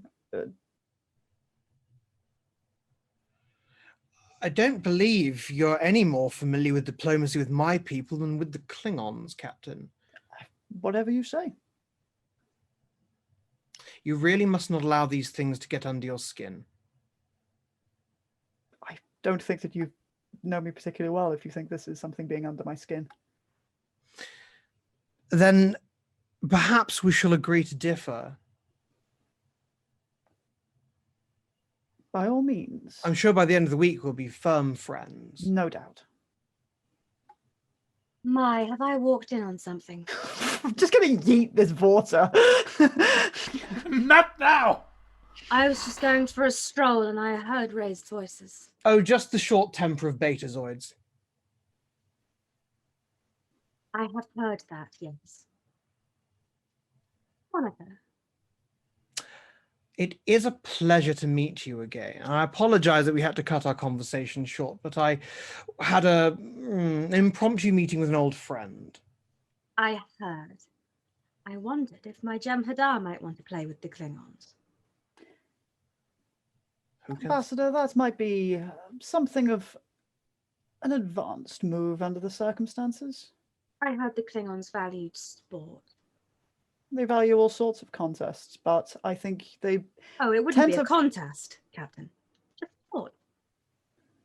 My But Jem'Hadar do not value anything unless I tell them to.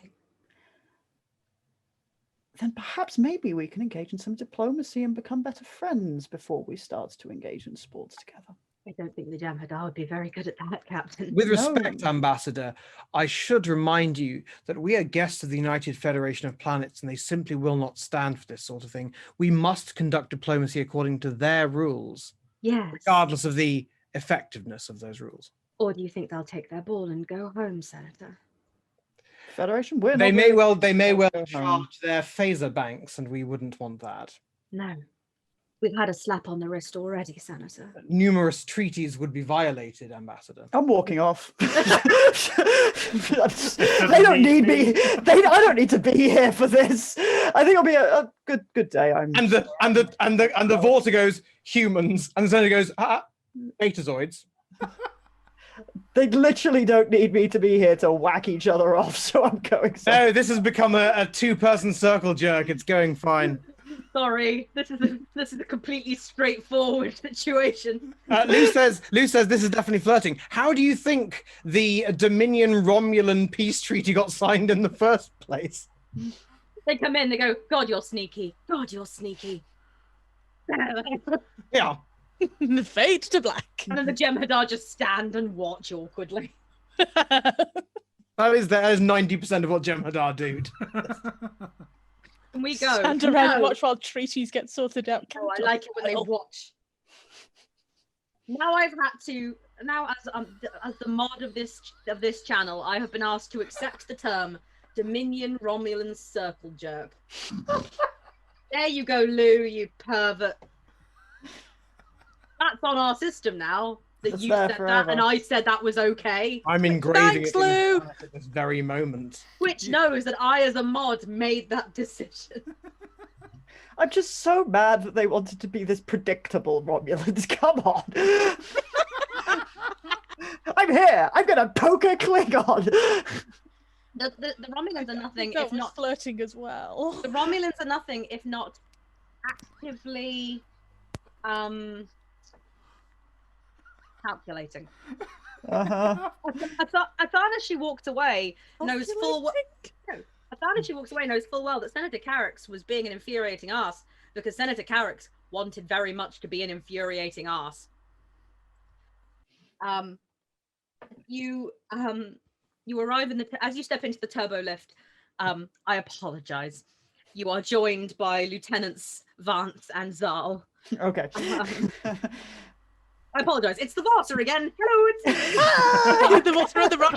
We had more comments to make about the Federation. Would you like to hear some of our Yeah, I'm sorry, there were That's the great thing about Romulans- water. It's just this. It's more of the same one. Same fault. Me and the Romulans had more mean things to say about you. Nice shoes. Where did you get them?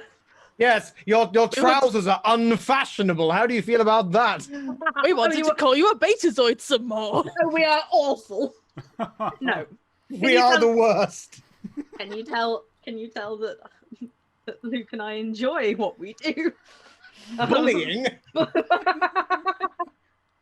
Yes, you're joined by the security boys. Mhm. Vance is in a conversation with another one of his security people. You have noticed that Vance has been completely run off his feet this entire conference. And you are stood sort of making temporary eye contact with Zal. Izzy, can I cash in a minor hinder to have a Tharn sitting next to Senator Carrick's at dinner? Of course. That's what they're for. I don't know how to cash in minor hinders, but Captain, Lieutenant, is it going that well? it's going very predictably. We're 4 years out of a war where we made unprecedented alliances and everyone's in the same place. Suddenly they just have to bitch at each other. A little bit of the old making up for lost time. Apparently so. How did you leave it? Was everyone in one piece? The Klingons hadn't murdered anyone yet. The Romulan was convinced that he'd been the cleverest person in the room by being a complete and total arse. And then the Vorta showed up and I gave up on the entire thing. Oh, I saw that Vorta oiling around. That's quite the word. I coined it. If you use it, remember I made that one up. I know that you're having a Might be a roleplay slur. scene. I know that you're having a roleplay scene, but no, you didn't. For at the top of my notes, Agniana oils her way over to the Federation group. That is in my notes. Yeah, but you didn't say it. You didn't Like, say no it in one said character. it. I No, said no, it in no, character. No, but the fact that he said it, and I was like, hang on, I wrote that. What? I see Zal's the first person to say I'm it. the first person ever. It's coined to me. I'm a Federation hero now. You merely narrated that word earlier. So how are matters going, Lieutenant? Seemingly quite well. I mean, he nods over to Vance, who's probably like ended one call and Yeah. he's got a pad.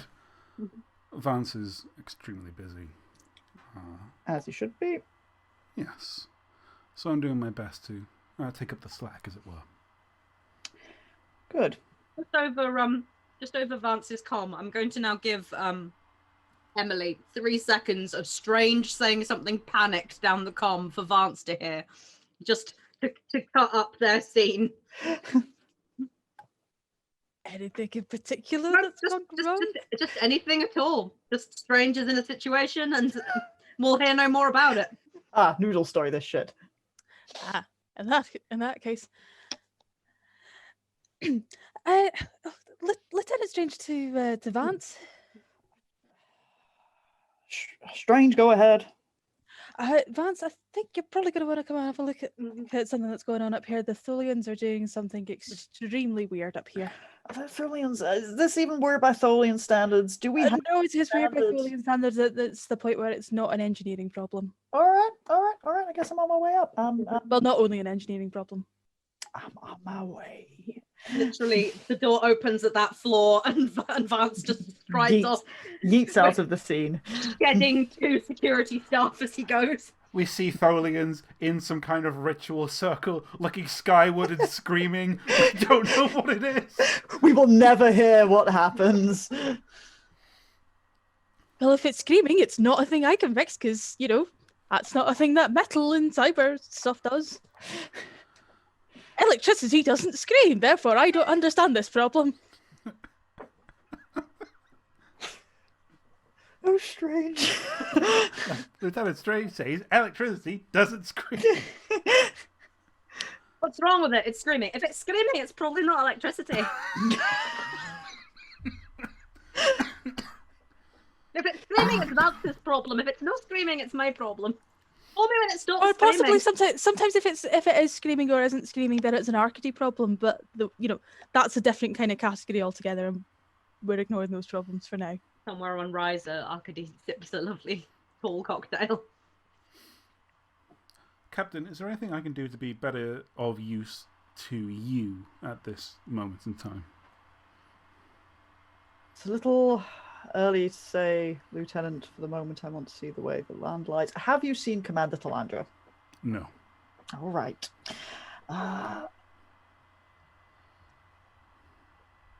Is there a concern about Commander Talandra? Not on a security basis.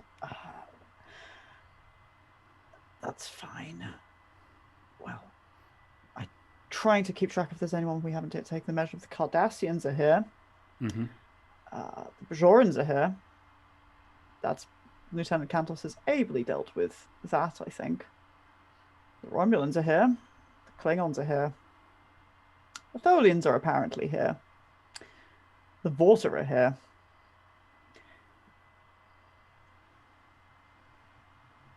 I think if just for the moment you keep an eye on our Vorta, Lieutenant. Literally nobody wants that job, so you just offered to be helpful. Understood. The door opens, and as the two of you step out, you are immediately waylaid by another Bajoran figure in a long yellow robe. Captain Athan, this is not acceptable. I haven't been able to reach you, or Captain Foster, or Lieutenant Vance. Apologize. I was attending to matters a couple of floors up. Please, how can I be of assistance? I am Vedic Ariel. I'm sent with the will of the Kai. Indeed, a pleasure to meet you, Captain Daria Than. The Cardassians are being incredibly rude, and I'd like you to move them. Move them. Move them. From in here. We were here first. Vedic.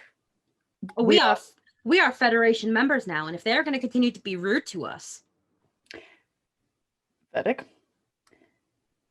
There are going to be many considerations in the next few days, and that is going to include people having to be close to one another. We can be close with them. We remain close with them. But if they're going to continue to walk around like they own the place, which they do not, then we're going to have words. And I am trying to ensure that my people do not raise voices or raise hands, but that means that I need to find other ways to solve our problems. And as members of the Federation, I am looking to you to solve our problems for us. By all means, however, it is not quite as simple as simply shuffling everyone along who might not get on. Otherwise, where would the Vorta be? Or the Romulans? Yes, but the Vorta only sent one. Yes. I've got Cardassians coming out of my ears. That is an inevitability at a conference like this. And as such, I fear, Vedic, it is, whilst I will happily have words with our Cardassian delegates, it is a simple reality that there are going to be Cardassians whom you and your people are going to have to interact with. Well, someone needs to remind them that they didn't win this war. I don't think winning or losing the war is of the most material importance at present. It seems fairly important to them, Captain. You should hear how they talk. They were punished for what they did, and they have not learned humility. There are a lot of lessons which come out of trauma, as I don't need to tell you. And they're learned in different ways. I will attempt to have words with the Prime Elector. It's the military you want to be speaking with, Captain. Well, I'll have words with everyone then. They have deep marks on their souls. Don't we all? Anyway, it is nice to see that you are here and that Starfleet is taking this seriously. Yes, we are. I will speak with the Cardassians. Thank you for bringing this to my attention, Vedic. You're welcome. Thank you for your patience in this matter. I cannot simply keep people apart. That is not the goal of this operation, of this meeting. My people have patience as long as ages, Captain. But if things don't change, you can't expect people not to react. I understand, and I of course understand the fact of them coming in and being abrasive is a grave insult. We expect them to be abrasive, Captain. They're Cardassians. What I don't expect them to be is delusional. Anyway, I see the Prime Minister has gotten out of her meeting, so Of course, Vedic. Thank you for bringing this to my attention. I look forward to seeing your results, Lieutenant. You still want me to go and hunt that water? No. Okay. And you can see up on the mezzanine a well-dressed Bajoran who is walking with Captain Foster, and they're talking, and you see a whole lot of very important sort of people in a little mezzanine cluster.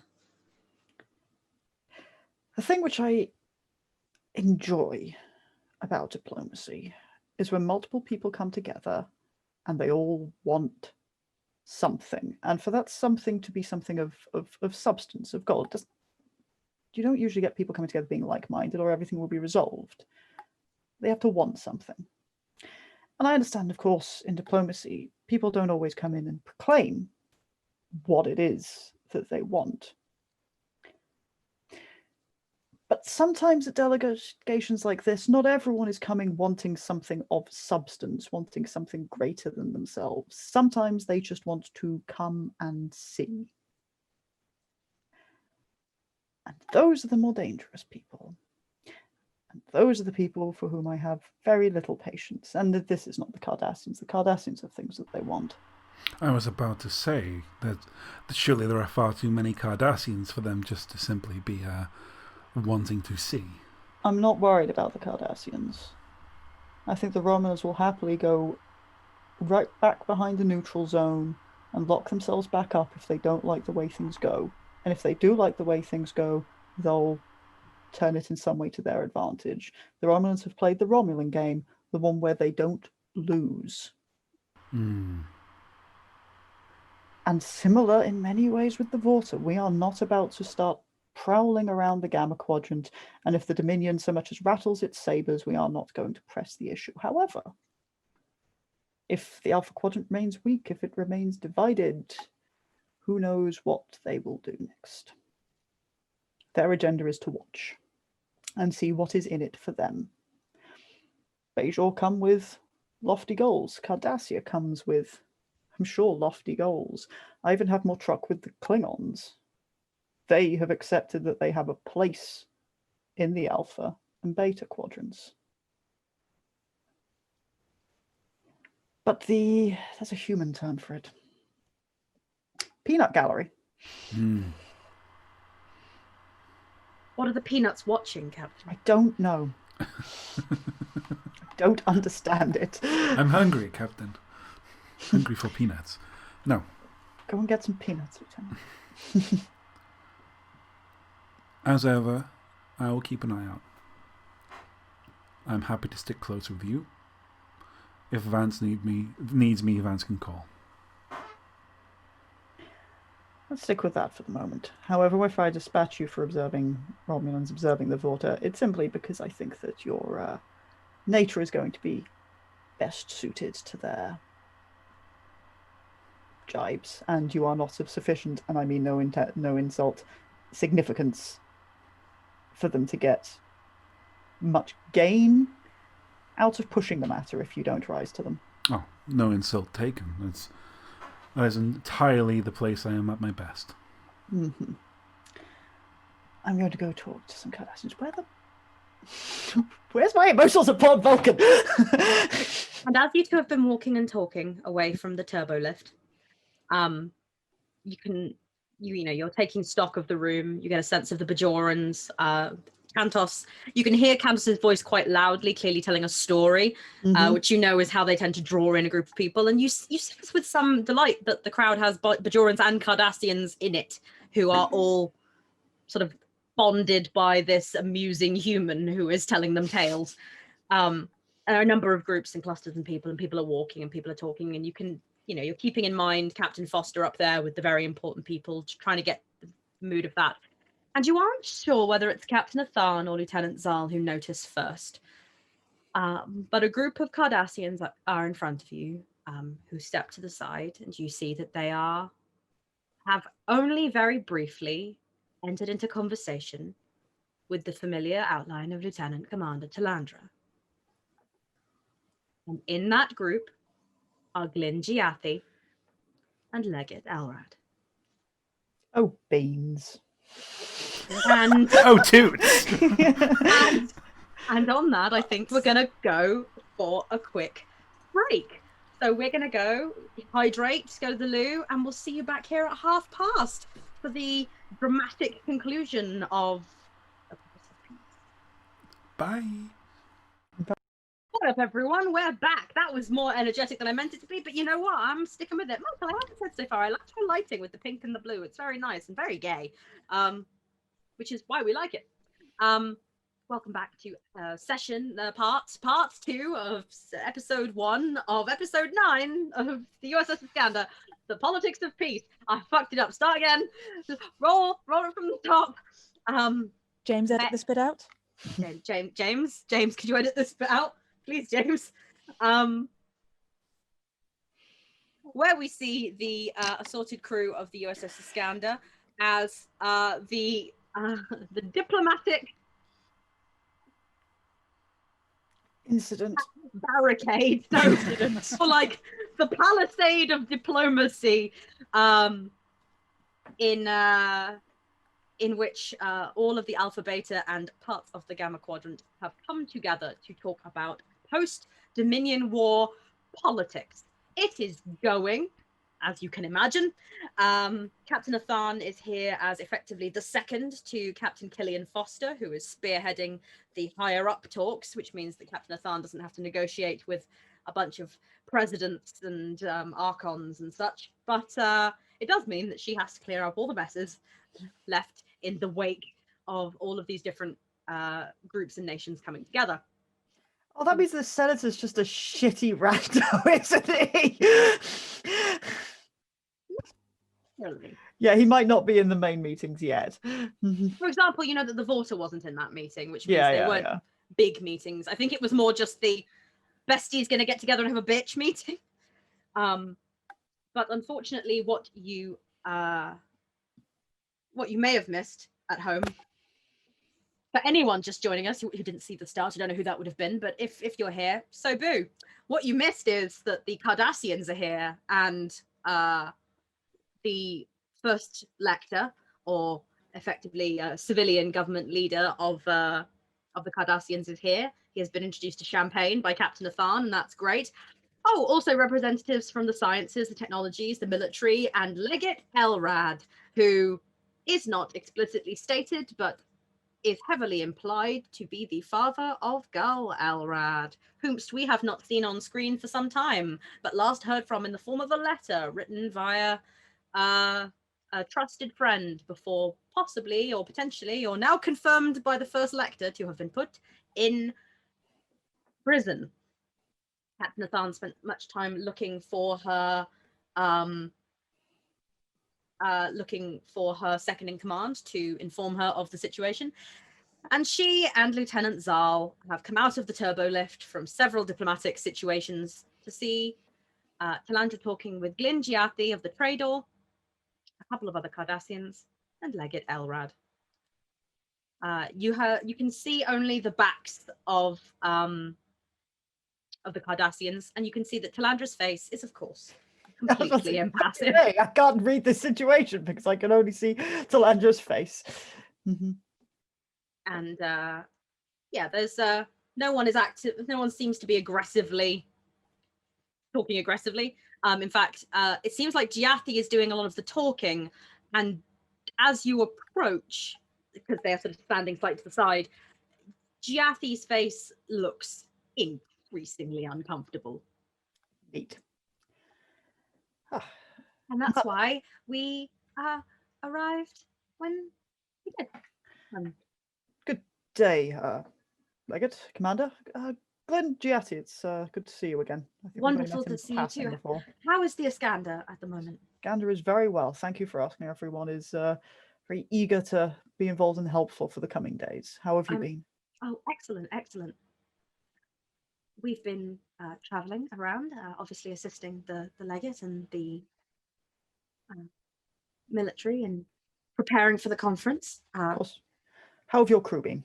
Our crew has been wonderful. Gul Arkan has been settling into his role as our captain with skill and with a tremendous acumen. I'm pleased to hear it. We Legate, could- I must certainly say that all of my experiences with the crew of the Tradal have only included the highest standards of Cardassian professionalism. The crew of the Tradal have given me little trouble in the past. Well, certainly that they have made themselves very good friends of the Federation on all good cooperative missions. So I have been made aware. That will be all, Glenn. Yes, Legate. Lovely to see you again, Captain. Commander. So I assume you two have been introduced, Commander, Legate.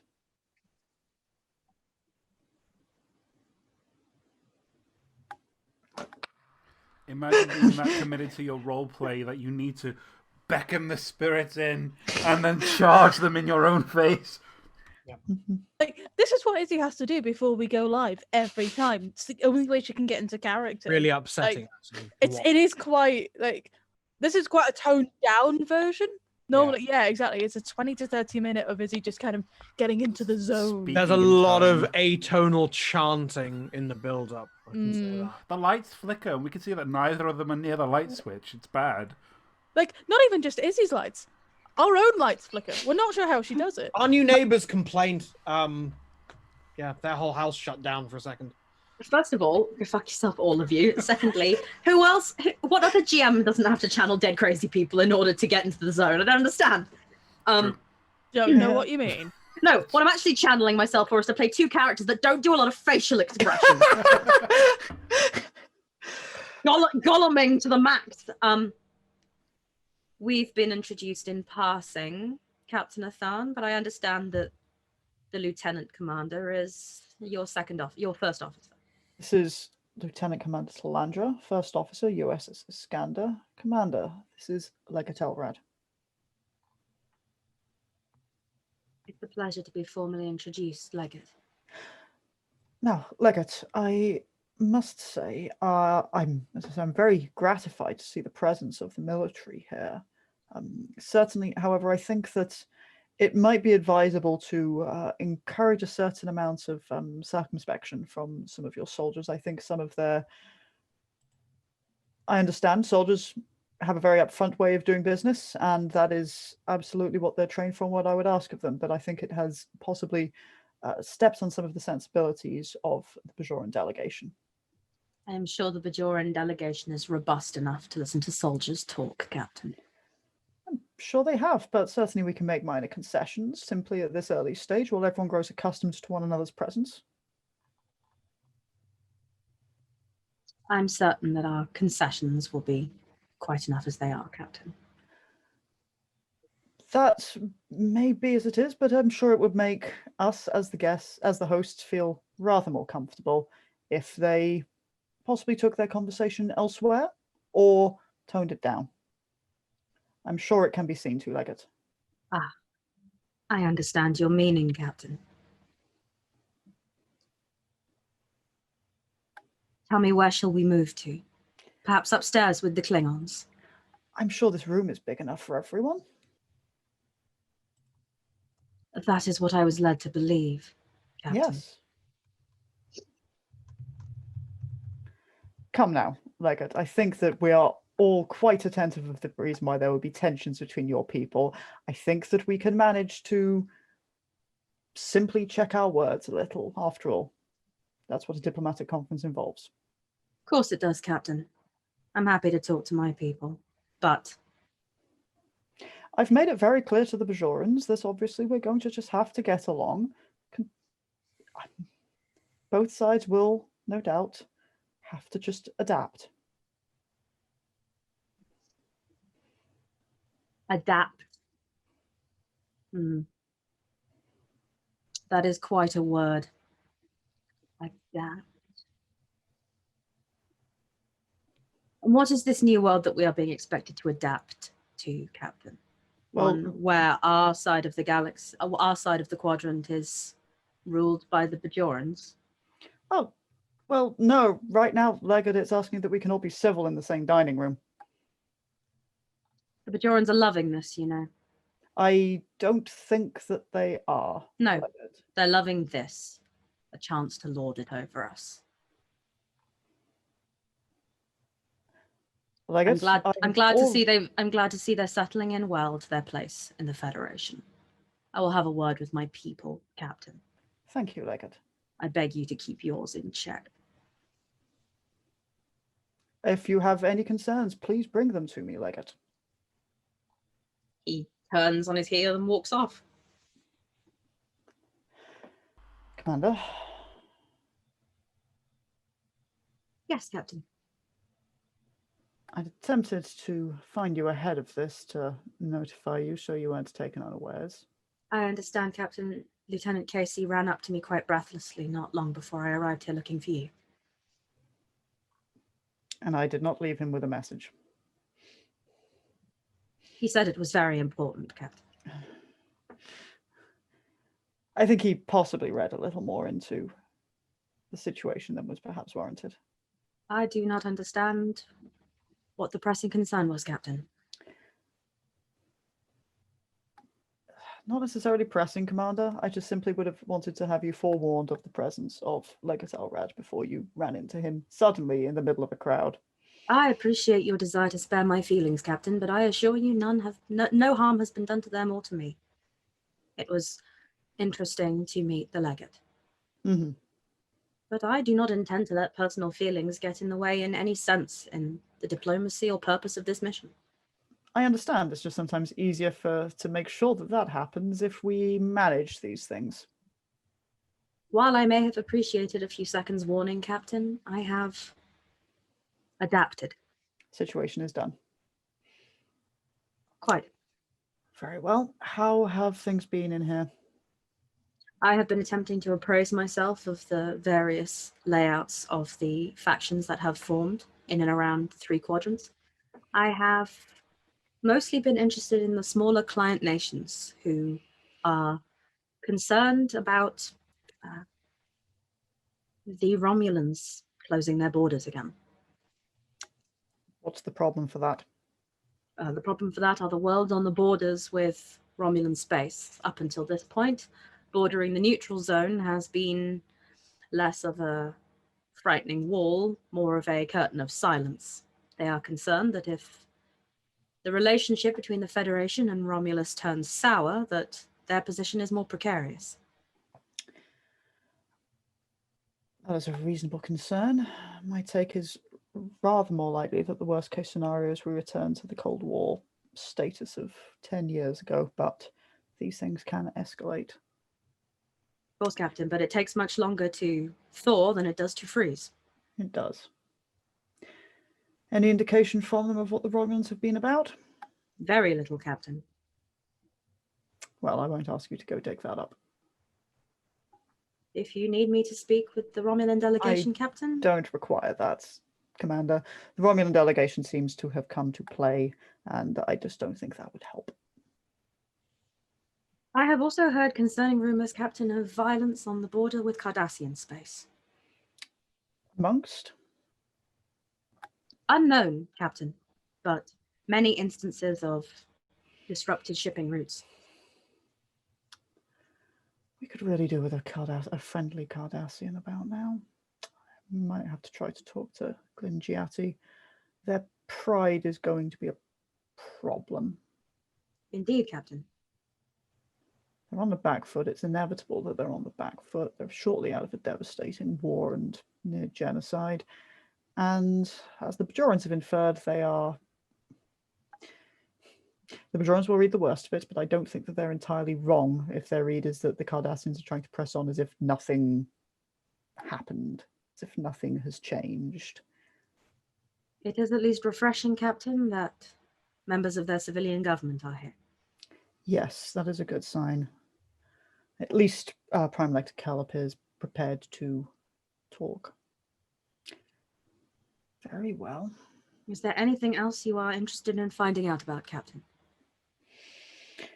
For the moment, if you can keep your Well, I'd rather you don't go near the Romulans, and I think that I'm going to encourage you to stay clear of the Cardassian military and be wary of the Cardassians in general. There is the possibility that you are, well, frankly, the Iskandar, but possibly you are a potential diplomatic incident with the Cardassians. I believe that Legate Elrad is aware of who I am, Captain. Yes, so let's not stick with the civilians, perhaps, Commander. I'm curious about this problem of conflict on the front. If we can get any Cardassians to open up on what is going on, I'll try it as well. Was there anything else, Captain? No, Commander. That'll be all.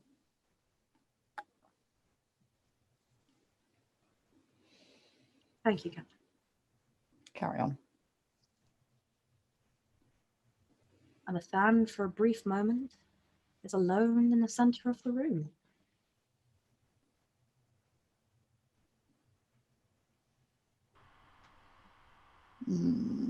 Cardassians still remain the primary goal. Gathan is going to just generally, short-term goal, generally schmooze at Cardassians. They're the nut who need cracking for whatever's going on. She is going to try to keep an eye on Giatti, because that's the Cardassian who's most likely to talk fucking frankly, but maybe not here, maybe not now. So that's Athan's general goal. Giatti seems to be walking very closely with the legate. Yep. Not going to try to separate her. She's Athan's reasoning is if this has been a whole diplomatic fucking throwdown, then she's in delicate waters. She might not be forthcoming, and if she's been attached to the legate's coattails, then Athan isn't going to try to separate her now. There may be future opportunities to try to get Giatti to talk.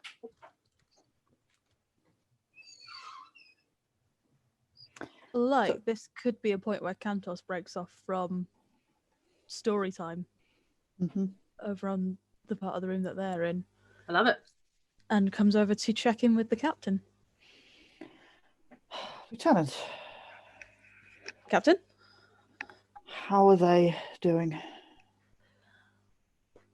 Well, they're a lot less likely to be throwing punches than they were earlier. So, certainly that section of Bajorans and Cardassians has settled down for now.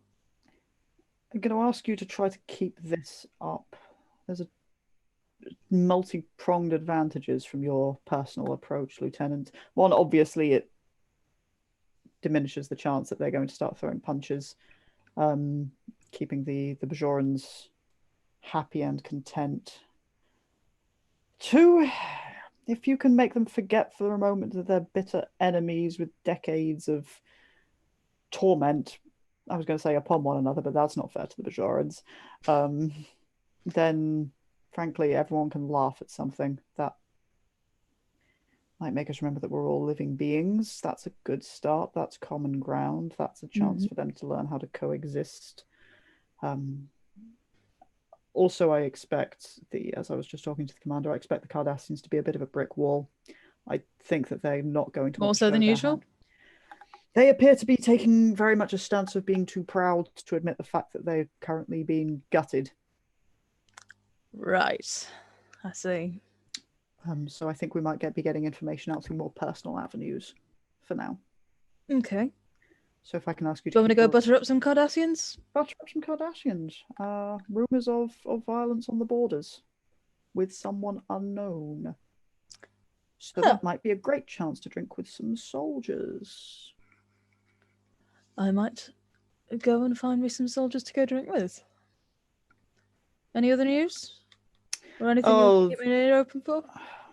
Romulans and Klingons are being Romulans and Klingons. I suppose that doesn't really count as gossip, does it? Romulan Senator Meta Vorta, they promptly tried to decide who was the smuggest of the two of them. Again, that one's not really much of a surprise either. It wasn't strictly a surprise. I suppose I've not dealt with Romulans and Vorta in the same place at the same time before. No, I imagine very few folk have, but it certainly matches what... If you'd asked me what I would have expected from a Romulan senator who's just been winding up Klingons and a Vorta and you put them in the same room or put them in a box. That's pretty much what I would have expected to happen. Mhm. Weaponized smugness. I left them to it. There. Right. So, yes. So, Cardassian squabbles on the border with, dunno. Don't know. Find out and keep them and the Bajorans happy.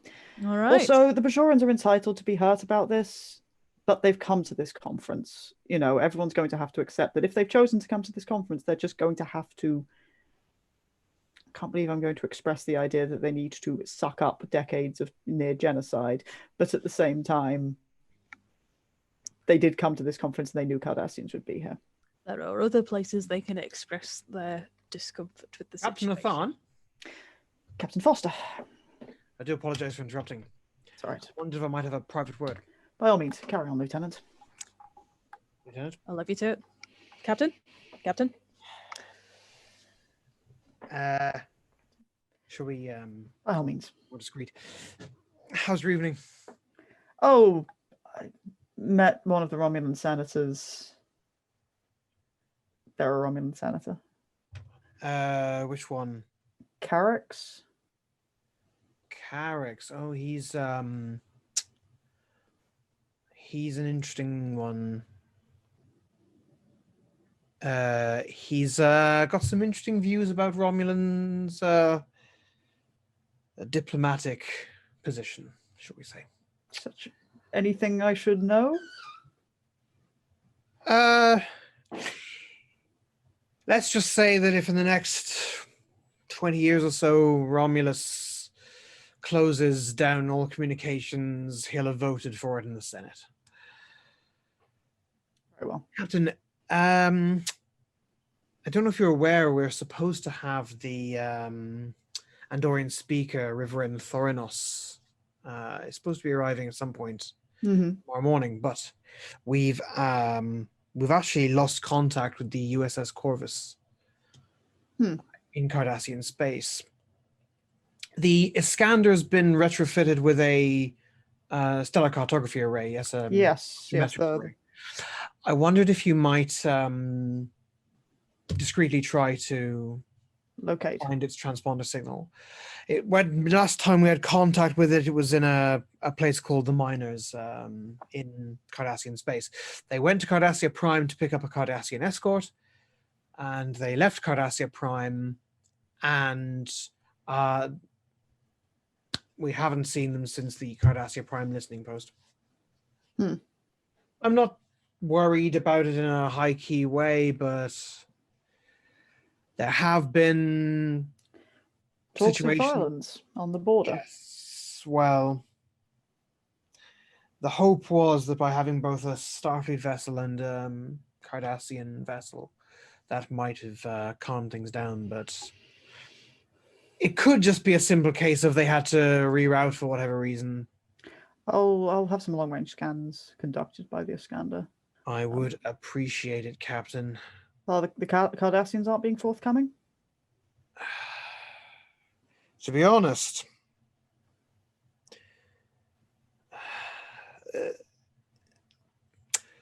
they were very restrained, and by that I don't mean that they were subtle about their feelings. I mean that they were obviously restraining themselves from using some inflammatory language. Now, I don't know exactly why the exact combination of Cardassian leaders are here. It seems as though things between the civilian government and the military may not be as quite simpatico as perhaps we think, or it might be, as some of my aides have suspected, that in actual fact the military has a stronger hold on the civilian government than first thought.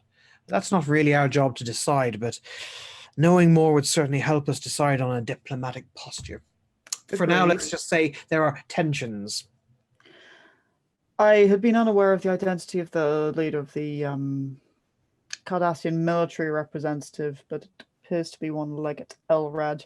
By all means, if you at any point think that the involvement of the USS Iskandar's crew in speaking with Legat Elrad seems inappropriate or inflammatory, let me know. We may be a potential source of embarrassment to him. Why is that?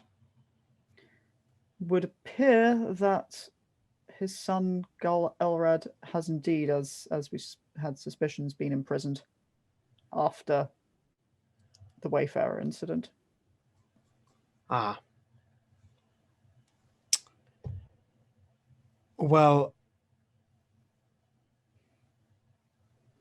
I'll keep that in mind. Elrad's an interesting fellow as well. Almost sprouted up from nowhere. But a lot of the senior Cardassian military sprouted up from nowhere because a lot of them, of course, were executed by the Dominion in the final hours of the war. So Yes. As I say, I'm not about to withdraw from it, but I intend to try to handle him with care, as he appears to be handling the situation, but we might be something which someone could use against him. Understood. Have you, by any chance, had any more contact with the Vorta? Oh, I ran into her speaking with Senator Carrick's, and they started to get on very well. Matter and antimatter. Get on very well as well. She was one of the Vorta who negotiated the non-aggression pact with the Romulan Imperium, so she knows Romulans very well. But Senator Carrick's has always been anti-Dominion. I suspect that might have changed. He's probably more anti-Federation, anti-Klingon overall. He has committed that he and I can carry on and have drinks together. I will. Is there a particular approach that you would recommend with him? Allow him to feel superior, not try to cut down his jibes. Is he being particularly supercilious? Oh, I encountered him taunting the Klingons for sport, so far as I can tell. And probably to test, or rather more accurately, to test Federation reactions. The trick with Senator Carrick's is to make sure you don't take what he says too seriously, but don't take it as a joke. I don't mean his jabs and insults, meaningless. But he's not here to make sport of the Klingons. No. And I feel that his presence here represents a change in the factional relationships within the Romulan Senate. Closest thing I have to an assessment is that they will be considering how much not just how to involve themselves, but how much to involve themselves. And if they've sent a staunch isolationist to this, however, the question is what's in Federation interests with the Romulans. Obviously, it's good for us to keep on talking, but they can be a destabilizing in presence within the Alpha Quadrant. My view is that on balance, we are better off with the Romulans part of the conversation than the subject of the conversation. But whether they will be able to sustain that relationship for long, I do not know. There are disturbing reports coming out of the Romulan embassy. There's about to be a proconsular election, particularly divisive. And diplomatic isolation, unsurprisingly, is on the ballot. Well, in which case, I suppose we'll just try to remind them of the positives of being involved in the conversation, even if it's just, if they're not in the conversation, it's harder for them to influence it. Let's put it this way. The next time the Romulans are thirsty for war, it'll be with the Klingons. Yes. And at the moment, they don't stand a chance in war against the Klingons because we're in a firm alliance with the Klingons. The Romulans, in spite of Carrick's attitude, cannot be on the Federation's bad side. No, but they can shut the door. They can certainly move the door further closed, but we will be right there with our boot in it. As you say. I've got to meet with a Bajoran delegation now, no doubt, to hear more complaints about the Cardassians, and I've urged Legate Elrad to get his soldiers a bit more in line. He was very resilient to the idea that someone might have to keep a courteous tongue in their mouth. Everyone's very resilient to the idea they might have to keep a courteous tongue in their head. do you suspect any serious breaches of good conduct? I suspect the implication from the Cardassian that I've got from the Bajorans, and which frankly is I've not been dissuaded of by my encounters with certainly the Cardassian military, as I say, is that they are acting as if, they've not just been devastated and humiliated. I think that their pride is going to probably be the biggest obstacle to all negotiations with them. Oh, 6 more days. I think we can just about survive it. Although the Klingon delegation have more or less pushed for the next of these conferences to be held on Kronos. Which, frankly, I think I'd prefer. You and I might prefer that. I don't think Romulans have been to Kronos for quite a long time. Oh, that'd be something to see. I'll leave you to it, Captain. Likewise, Captain. I forgot what I'm doing. I'm going to go and do a thing. Captain Khan stops and, as Captain Foster goes, Captain, and walks away, you go, Captain? Oh yeah, we're both captains. I'm a captain, I've got stuff to do. Then we're going to cut to Adam Strange's very big, very busy day, which is a montage that started at 0600 hours when he was up inspecting all the docking clamps, when he has basically non-stop bounced around every single part of this space station, At least twice. inspecting, answering alerts, answering questions, taking pads, handing pads, signing pads, handing pads. It's basically like he's running a starship, but a starship made of 12 other starships. And there comes a point. It's about the time, again, this is all happening in sped up motion, where you see a bunch of Tholians and you're not quite sure what he's doing, but they're still there with their crystalline carapaces. It's fine. I've handed that problem off to the security lot because I've determined it's not an engineering problem. Yeah, because it's all sped up.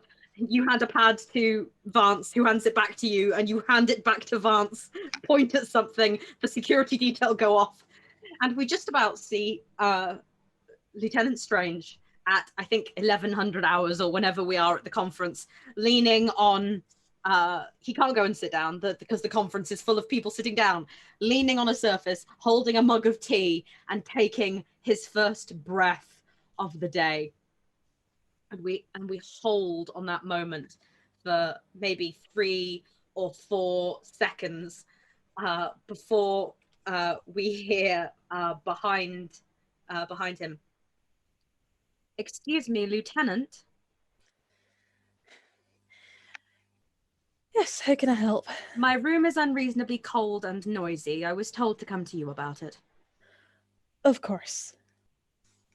And you are greeted by one of the Romulan attachés. Of course, yes. It's, The ability to adjust the climate is not satisfactory, and I cannot be expected to sleep in it. Not a problem. I'm sure whatever it is that's wrong with the climate control can be fixed swiftly. And it is overly noisy. I can hear the sounds of the Klingons. This is unacceptable. So if I was put in this room as some sort of joke, I do not find it funny. And neither shall the Senator. I apologize profusely for the noise levels that are in your room, but I'm sure we can find something that can be done about that. If you'd like to show me where your room is, I'm afraid I don't know exactly where it is. Which room is yours? And she walks at top speed away. Keep up, Lieutenant. Puts down his mug of tea, looks longingly at it for a moment, and then departs. The camera looks at the mug of tea for a moment first, and then moves up the corridor to watch Strange walking up. And we Probably cut having to jog a little to keep up. And we cut to, again, not long later, Lieutenant Strange with we don't know where it comes from, but with the telltale smear of grease on his cheek and holding his Hyper banner, the door swishing closed behind him. The last thing that the attaché said was not thank you, it was that will be all, Lieutenant.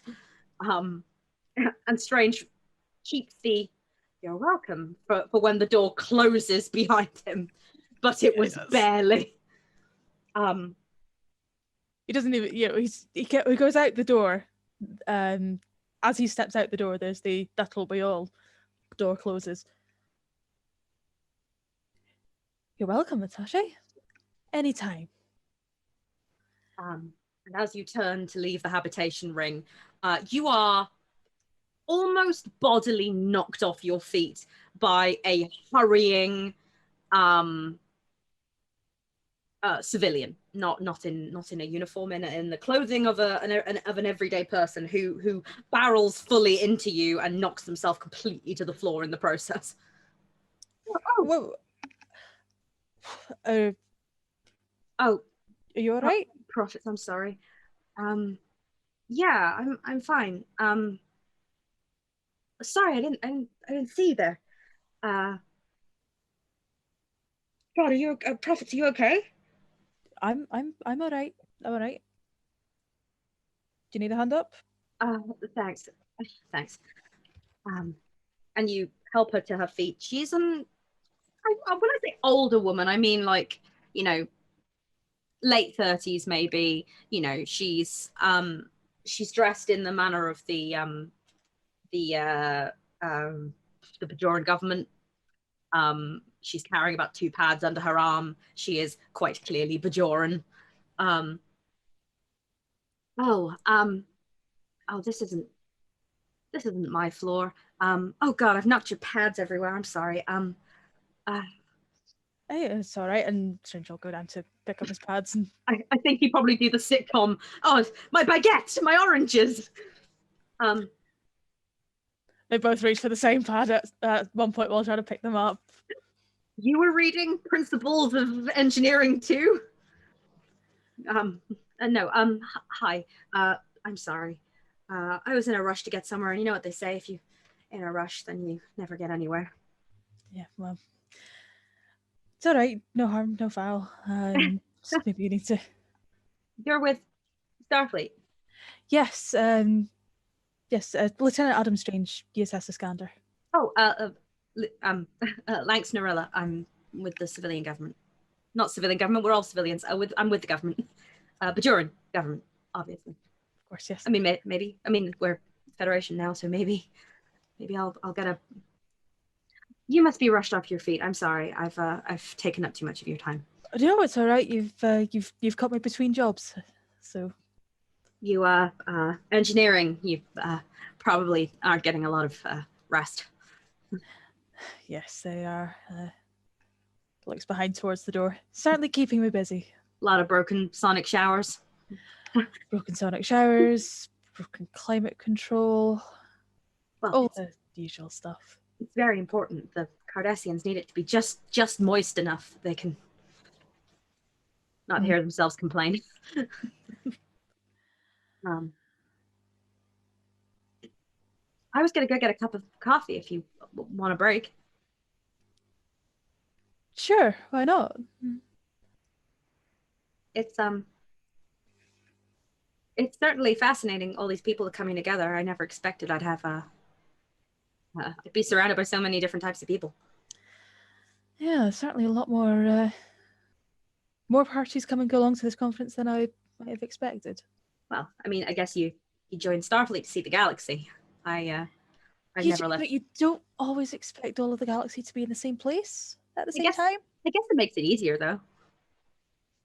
Not really, no. I prefer, in many ways, not having all of the galaxy in one place and it all being more spread out. A few light years between different people makes it a lot easier to manage.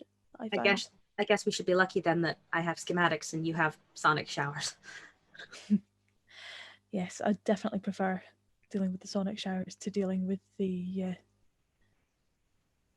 diplomatic side of things. Yeah, I'm not the best at diplomacy. I'm not a diplomat. I'm just here to help, help out any way that I can. What is your role in the government? If you don't mind me asking, if it's Oh, not something you can answer, then by all means don't. bottom of the rung. I lift, I carry, I get things, I travel around. I'm a glorified comms unit. I think some of the diplomats don't trust the comm system, which isn't fair, but I guess they'd rather tell me and I tell someone else than they worry about the Cardassians listening in. Oh yeah, because that's definitely what they're going to be doing. Yeah, they might. You don't know. They have their ways. They have their ways, but there are easier ways to listen into conversations than setting something up and hoping that Starfleet don't notice. Oh yeah, that's why you keep walking, because then you know if you're being followed. Exactly. She does look. Nope, not being followed by Cardassians today. Sorry, I'm talking about Not this Cardassians a time. lot. They're just. It's just worth being aware. They like to pretend they've changed, but they haven't changed. Mm.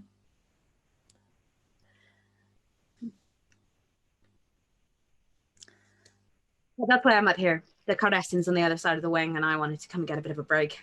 Mm. Yeah, I can see why you might want to put a bit of space. Like I said, putting all of the galaxy into one place. I wouldn't Not mind the putting easiest way to deal with things sometimes. Yeah, I wouldn't mind but putting a few light years between me and Cardassian. Hmm. Were you in the war? Can I ask that? You can. Yeah, a little bit. I didn't see a huge amount of action myself, but like a lot of folk in Starfleet, it's a little bit of time in the war. Earth. Earth, yes. Yeah, you can assume with Starfleet. Yes and no. You'd be surprised how few people actually in Starfleet are from Earth. You get an awful lot of people coming to the academy, and even if they might be humans, and thus Earth is homeworld, but it's still their first time. I mean, you on say Earth. that. My best friend is in the Federation. Well, was in Starfleet, and they're Mhm. from Earth. They're from America. If you can imagine. I can certainly imagine. England, right? No, Scotland. Oh, I knew it was I knew it was a land. It's that or Iceland. In some ways, Iceland's probably closer No, not quite. Wait, what? England's attached. England's attached, but it's a long way from England to the farthest north bit of Scotland. But no, Iceland is still further away. And you get to the entrance to the not quite a mess. It's set up as a little spot for basically the engineers to like lurk and eat. And you can see in the corner a couple of your engineering crew who are just like, help us. Oh, so much to do. So busy. And as you stand in the doorway, your comm pips again with a your goes off with a Lieutenant Strange, we've got a situation you need to see. And she just goes, sonic showers call. That they do. Perhaps We'll another time then for the coffee. Yeah, another time. That'd be nice. Anyway, goodbye, Lieutenant Strange. Goodbye. And she vanishes off at top speed.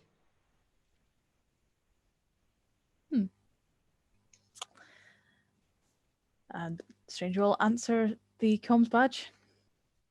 Find out No. what the next problem is that he needs to go off and deal with, or send somebody to go deal with. It's not a lot of sonic showers. It's other things that have it's more of the same. However, probably now I think about it, about the moment that Captain Asan, we're going to cut back to you because I've remembered what I'm supposed to do. Because you've remembered what you're supposed to do.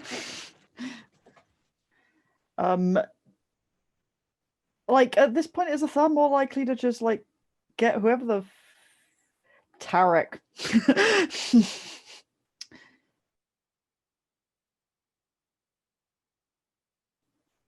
I just got muted by the host.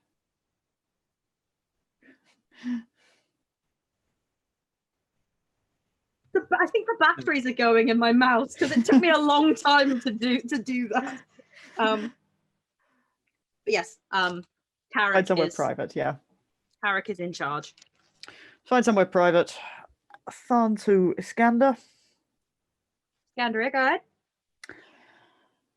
Ensign, I would like you to conduct a search on long-range sensors, piping it through the astrometrics bay, please. The USS Corvus is being expected to arrive at 0800 tomorrow, but we've not heard from them in some time. We don't want to cause anyone any alarm, but if you could conduct some scans in their direction, you should have their flight path on record. Yeah. And to see if they can be located. By my records, Captain, they should be with you by now. By now? They're scheduled to arrive 0900 hours, so about 2 hours ago. Time. Of course. Yes, they're not here. Please conduct any scans based upon their flight route and then expand along that if you don't find any trace of them. Look, their transponder should be, again, on our system. When did we last hear from him, Captain?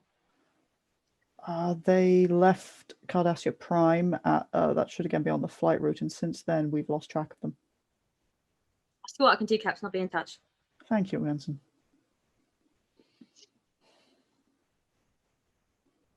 Oh, fun. What does that mean for you?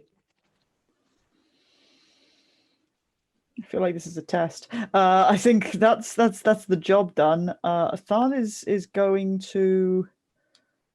Oh, let's check up on the Klingons. Let's properly check up on them. I don't know if that captain's the dude.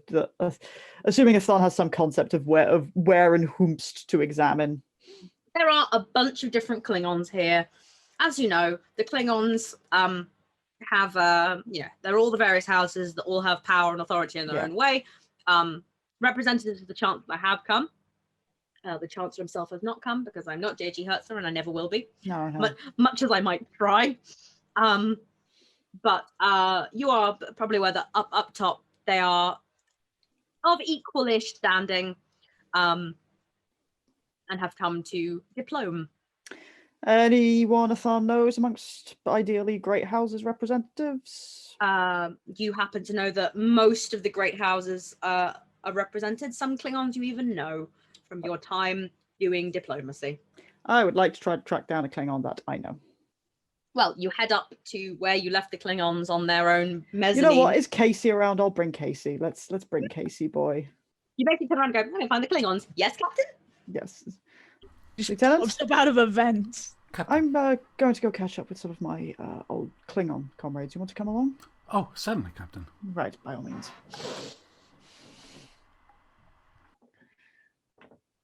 Let's go see some Klingons. Posh Jim. You get into the lift. Luke, prepare Romulan distraction. Prepare Romulan distraction. Release Senator Carrick. Did someone call for a twat?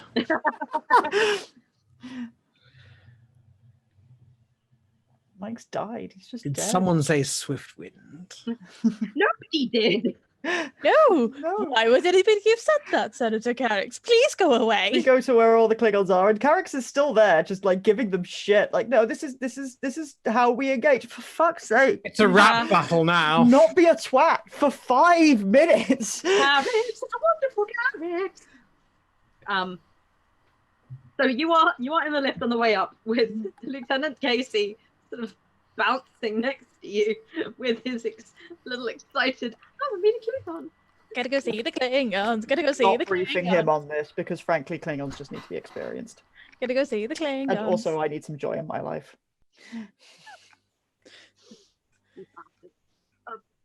You monster. You're letting poor Casey, unsuspecting, onto the Klingons. While Strange is off getting his flaunt on with Bajorans. Flaunt at, I think. Yeah, he's too gay for that. He's being spied on by a fucking neo-Maquis spy here to steal his pads. Use you? I said it. She's a neo-Maquis spy. The Klingons have decided to engage in some sort of contest, All right. and they are They Klingoning really about. they butt heads the way humans arm wrestle. It's true. The first thing Casey sees is just someone headbutting someone else. Oh, Yeah. Lieutenant, under no circumstances engage in the headbutting. No, They that will looks like it will Fracture hurt. your skull. Not just Yes. hurt, it would probably run the risk of killing you. Okay. It's not just a question of, oh, that might sort of hurt, it might kill you. Okay. The don't die warning is about as far as Hassan's going. Don't be like, oh, I'll do this, that's what we'll do, it'll hurt. No, you might die. You've seen a number of you see a number of people that like give you the appraising look of like Starfleet are here, yeah. Starfleet have done their thing, Starfleet, yeah. You do not see the captain who was That's fine. engaging so violently with Senator Carrick's earlier. But you're approaching, walking with your Casey, who is a lieutenant in name, but an ensign in soul. By heart, in his heart.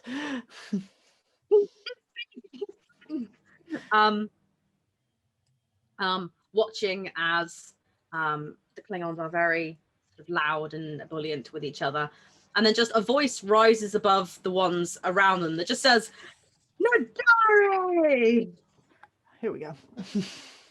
And she is approached by a Klingon woman twice her size who just pulls her in for like, not even a hug, more like a kind of, I have your shoulders. Yeah. Yeah. Yeah, no, Hassan's in for this. Yeah, good arm clasping going on. Some good arm clasping. And for a second, Casey, you feel like you have been completely ignored until you feel your spine compact slightly as a hand comes down on your shoulder and goes, and you brought a little friend. Yes, this one's Backtan, right? Yeah. Yeah. This is Lieutenant Casey, my science officer. Casey, this is Captain Backtan. We served together during some of the renegotiation of the Kittimer Accords. A science officer. He's built like a science officer. I could throw him. You could. I ask you to not. I need him to deal with all the complicated things for me. You know I will only throw an ensign. He's only newly promoted, so maybe a small toss? You dodged the bullet this time. I don't know what that means. You dodged the battle this time. That is good to know. A pleasure to meet you, Captain. He talks so quietly. He does. Listen, let's get... Where's the blood wine? A damn good suggestion. Blood wine for the captain. Come on, Lieutenant. Yes, When in Captain. Kronos. Okay. Winning Kronos. Panic. I'm gonna get a tankard, and Assad is adjusting. Like, it's Klingons, you got to Klingon at him. Do you know what? I think this might be the first time I'm going to call for like a rapport check. Yeah. Like, I want to see how well you settle into this situation, both of you. Okay, red is good, yellow is bad. That's +3. That's an 8.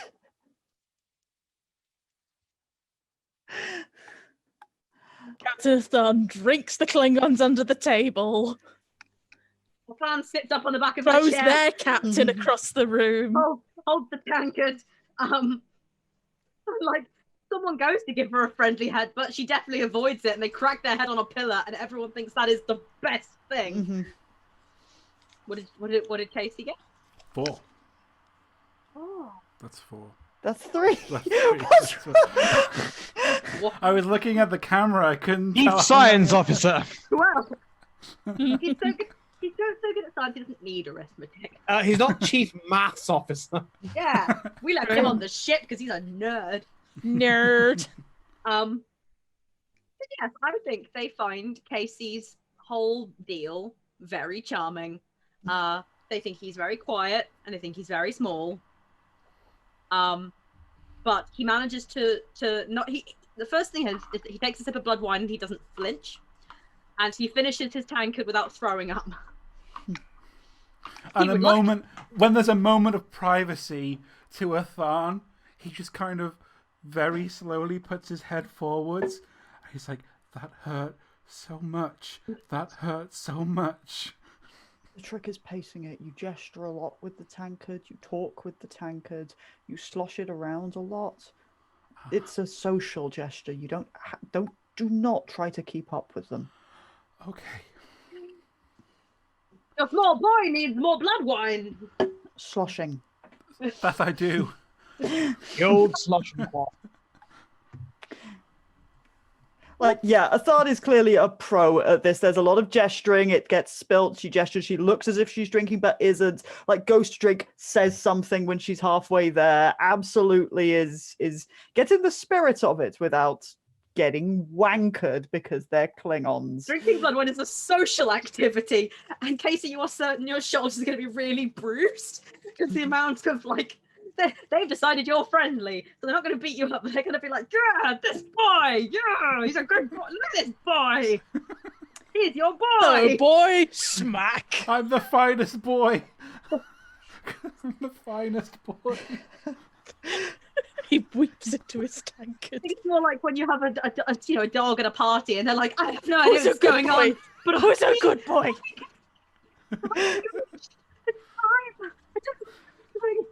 But his drink is topped up. So, Bactan. Nadari. I've got downstairs, I've got Romulans, Cardassians and Bajorans, Cardassian soldiers, Cardassian civilians. I am sick and tired. I've been here for 5 minutes and they can't stop just complaining at each other.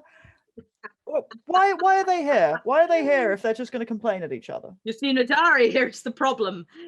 Starfleet has offered to host this gathering. You see that all these people have come together to complain, and you're sick of their complaining, so you come and complain to me. I come to complain to you. Listen, you're going to tell it to give it to me straight at least.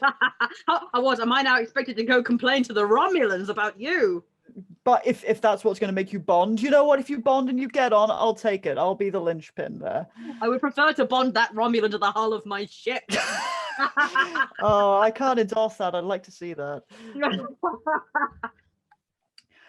So, like, before we go into all of the big meetings and conferences, and there'll be paperwork, and I have to, smile at people I don't want to smile at. Come on.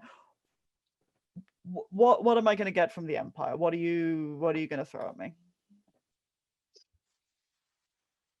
This is a conference of peace. Yeah. A peace that was hard fought for.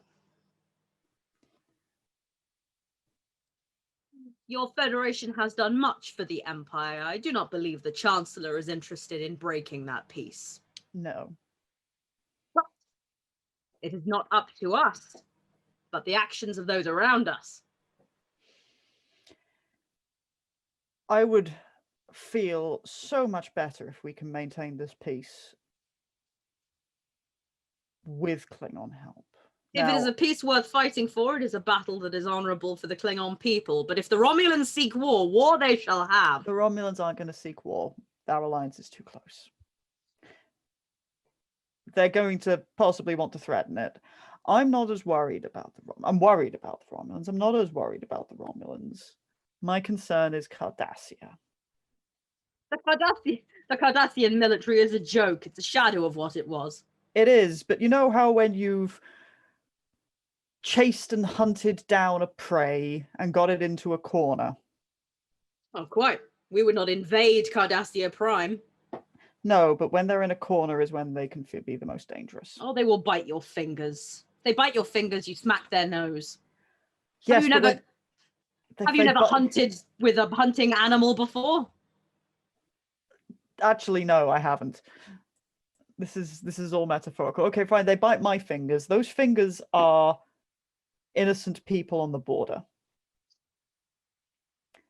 I don't want them to bite, and I don't want to smack their noses. Their nose will be Cardassian soldiers doing their duty and not dying for any glorious battle, but dying for the pride of their superiors. No, a dog only acts up if it's poorly trained. But we need to save the dog. I've lost track of this metaphor, Nadari. So have I. But if you feed a dog scraps from your table of garth, the dog will come back for more garth. Yes, there we go. We're back on the metaphor. It'll do the trick. We need scraps for them. We need to treat the dog better. Remember, they gave us a good fight. They can't anymore. They fought, and they stood up and they did the right thing when it was necessary. It did take them long enough. It did. But what I need is the help of the Klingon Empire as well. You are firm friends when you stand as friends. I always know where I stand with Klingons. It's what I like about you. About 1.5 feet taller than shorter than us. There are Klingon soldiers here. There are Cardassian soldiers here. I'm sure that some camaraderie can be built rather than just, hey, remember that time when we almost killed each other? What would you have us do, Nadari? Go and make nice with the Cardassians? Why not? They do not wish to make nice with us. It can't be. It's not going to happen formally. It's not going to happen diplomatically. But there's going to be a lot of mingling. Klingon soldiers, Cardassian soldiers, being soldiers. You're the only people who'll understand the duty of death as well as some of them do. I've suffered many deaths. And their concept of honor is different to yours. But I'm a Starfleet officer. I don't take the same pride of putting down bodies to save people that you see and that they see. That is a common cause that you can understand. That's service and sacrifice. For you, it's glory and honor. For them, it's their union. They did still continue to fight despite suffering such losses. They did. And then they turned and they fought for their people at the end. It's not going to happen over the negotiating table, but they need to feel part of the quadrant. Science boy.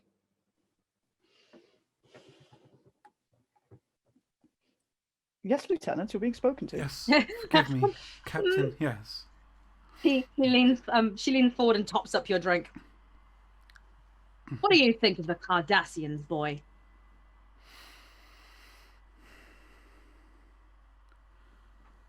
I think, like anyone who has lost a war, they will be wanting to find some stronghold without losing much more of their face. Speak up, boy. More of their face. More of... They do not want to... Cardassians have more face? No. They want to... They would rather the past be in the past. They would rather be able to continue on with the pride that Cardassia had before its involvement with the war and its subsequent end. And so I imagine any dealing with a Cardassian captain would be best... It is not to kowtow to them, but to remind them of the past and the strength that they have had. Does that make sense?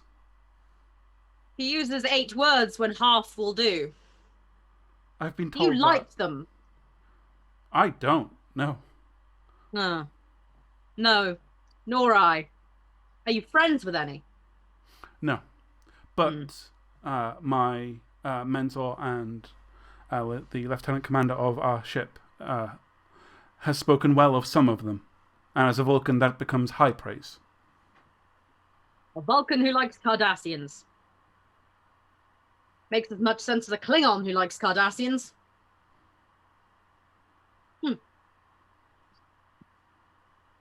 I shall take the blood wine down to them. It is up to them if they drink it. Either go really well or really badly. Either seems like sport. Let's go. Okay.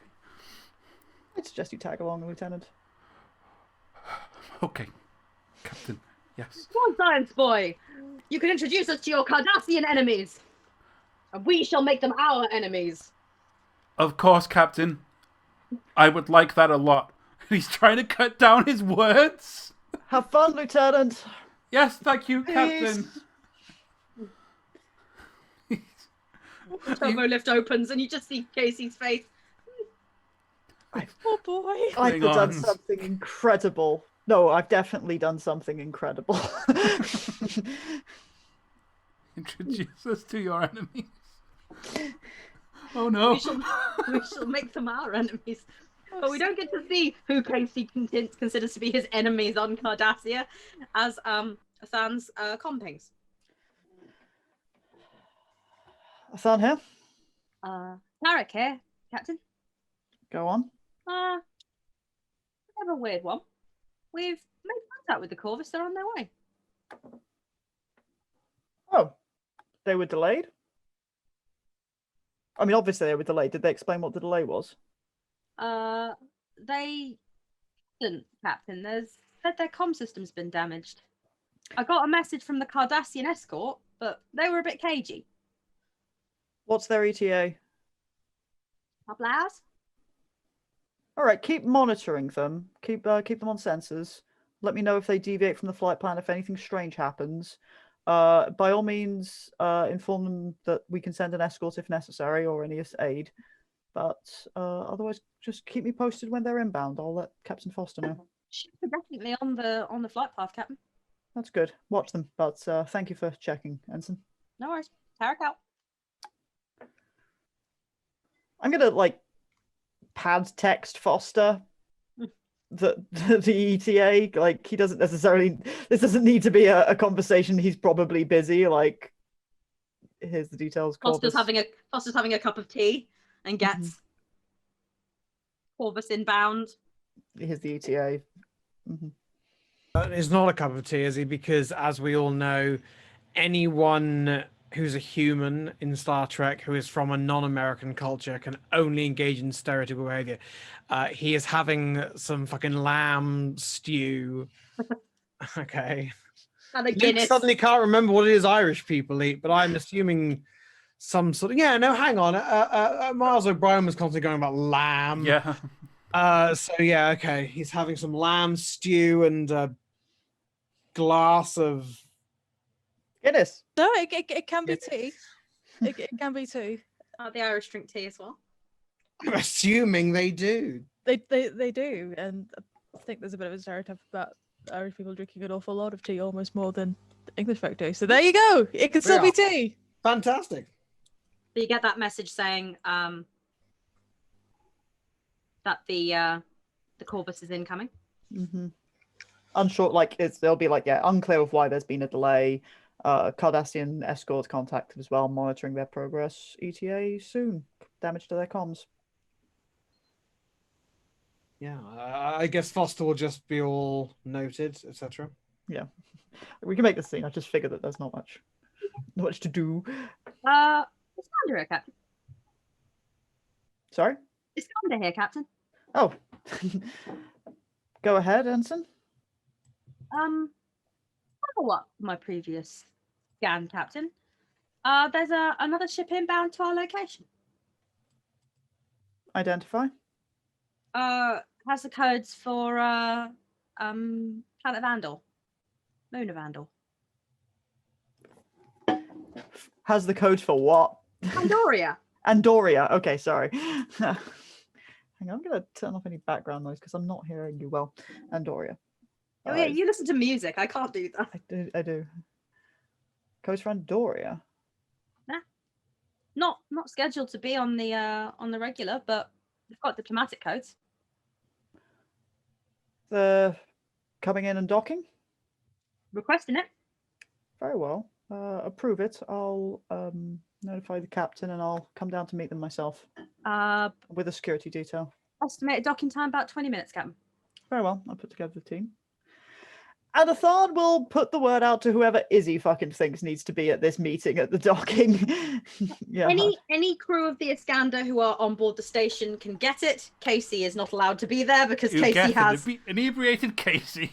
Casey's got a job. Hi. Casey's got a job. Emily can decide which of Strange or Cantos is busy. I think Cantos will come along to this. If only so Strange can keep wandering the station and maybe stumble across a very drunk Casey.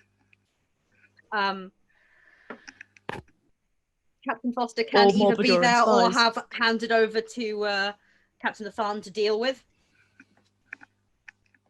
This is a Nathan matter. She seems to have taken the initiative on it, and plus I'm an NPC.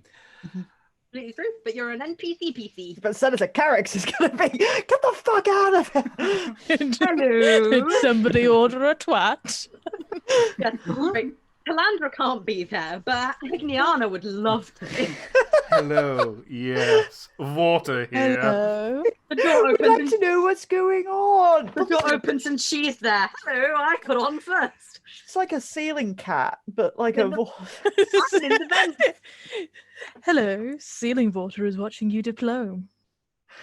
Oh, Gross. that's Gross ancient. and bad. Gross. I'm sorry. I apologise for what I Gross and said. bad, and I'm Never definitely apologise for photoshopping art. it.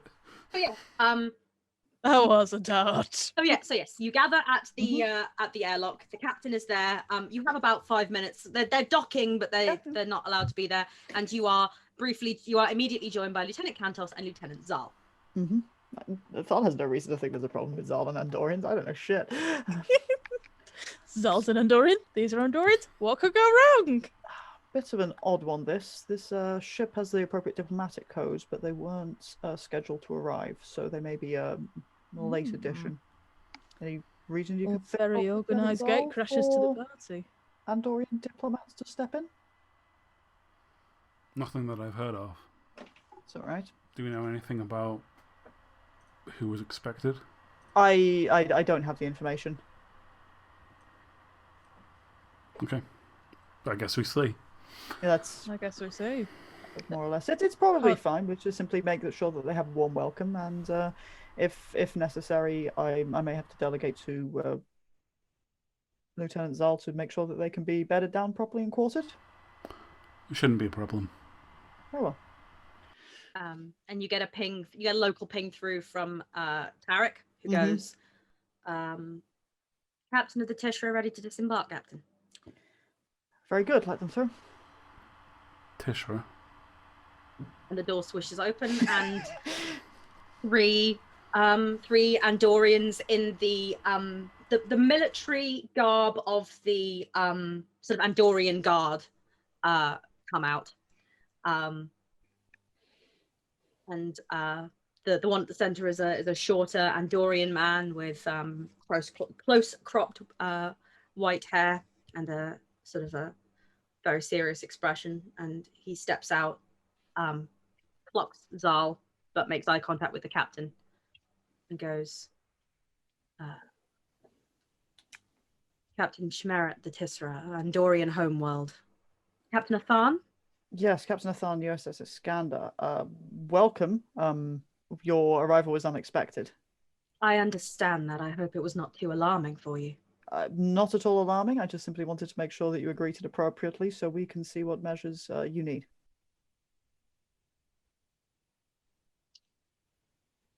Captain, you must forgive me. I have been somewhat taken aback by my greeting. I apologize. Is there any further requirements that I can meet? My problem, Captain, one captain to another, is that I have arrived with professional news and personal news, and now I cannot decide which I must deliver first. Very well. If there is someone who you wish to speak with personally, then I can have them sent for, and in the meantime, we can deal with the professional matters. You do not understand my meaning, Captain. My personal matters are already here. I rather looks to imagine. Zal, looks at the Yeah. Andorian, looks back to Zal, looks back I- to this Andorian. I rather imagine I can be excused, or if you prefer, relieved of active duty. I think that sounds a little bit excessive at this point, Lieutenant. Captain, please proceed as you wish. if you wish to speak with Lieutenant Zal, then by all means, allow us to give you the space. Captain, forgive me, We will I'm step causing aside. undue distress. I think it best I step back. Is that preferable, Captain? Paris, Revoran's dead.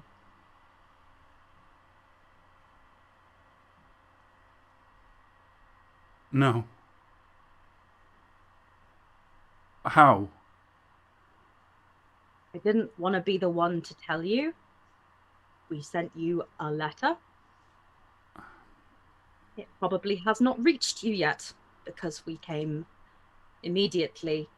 I came to deliver news to the conference where he was supposed to speak.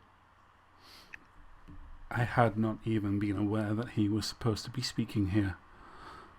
And our keynote speaker being delayed, the representative... Please elaborate, Captain. Revoran, our husband, Our husband. he My is commiserations.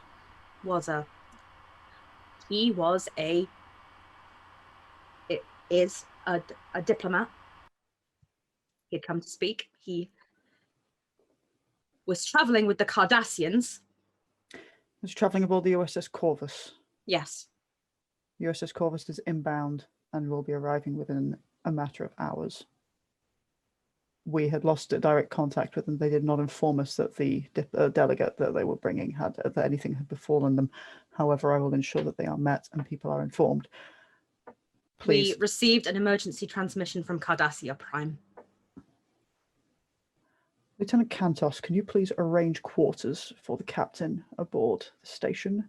And Lieutenant Zal, you are able to take a break from duty right now.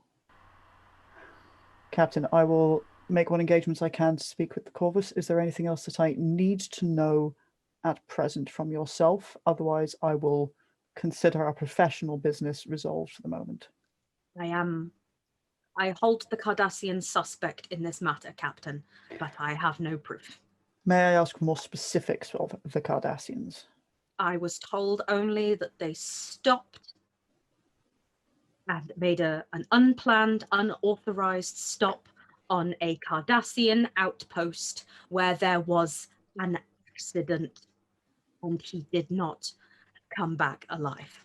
I understand. We will intercede with the Corvus and the Corvus's escort to ensure that we can get to the bottom of this matter before anything else happens. Now, please, I Captain. understand that I was not the officer that was best placed to make this announcement. I was just the one that happened to be in flight. Captain, you have done your duty, and I do not hold any of that against you. Lieutenant Kantos will ensure that your quarters are arranged. I will leave yourself and Lieutenant Zal as you to proceed otherwise. The professional business is resolved. I will deal with this matter for you as best that I can. My condolences to you both. If you would please excuse me. I'm going to leave him and Candace can do some paperwork for him, but I imagine that's still not that awkward. Like, here's your room, bye! This, even as you're departing, this isn't... The body language here, this isn't a good reunion, even despite the bad news. There's something really off about this whole It sounds like thing. Zal could leave, but he's not on duty right now. As Kantos is going, they'll kind of give Zal a kind of like sympathetic look and maybe a kind of a tap on the shoulder supportively as they go. He doesn't take his eyes off Otal. I am certain that you have more important things to do, Karis, than speak with me.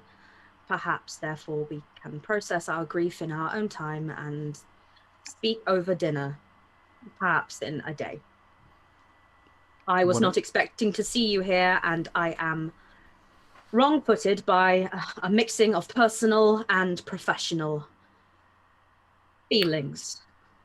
I would not want to see you at a disadvantage in any such course of action that you must undertake.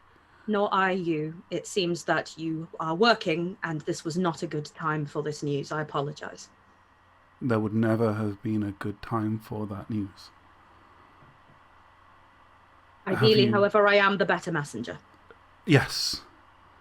I was going to ask if Beck was with you. She is not here. She is also not coming. She is on Andoria, where So, I should be. At It least... seems I have told you before I told her. I am sorry that circumstances have led to that. I would not want that to be a priority. It is ironic, therefore, Karis, that you should hear this news from me, and she should hear this news from a politician. I understand the hurt. I understand the hurt even in seeing me. But it should be said that I loved him as much as you did. Yes. And I imagine you're the only one of you two that would believe that. I believe you, Karis. But my faith in your love is not something that I have ever been in doubt of. Now, if you will excuse me, I must see to my crew, and you must return to your duty. I know how important it is to you. Of course. And he turns and returns to the Tisha.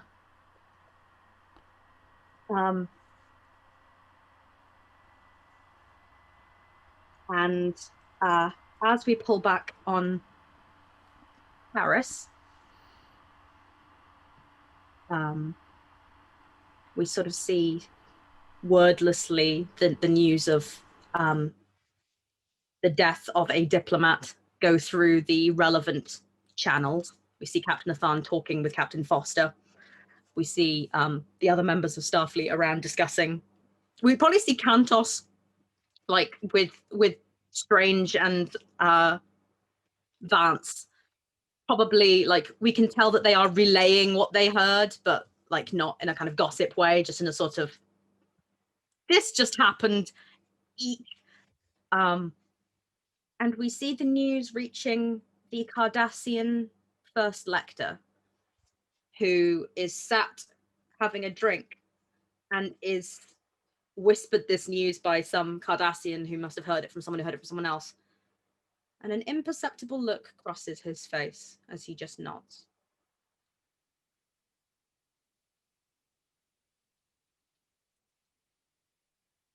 And on that, shall call an end to the first episode of episode 9, The Politics of Peace.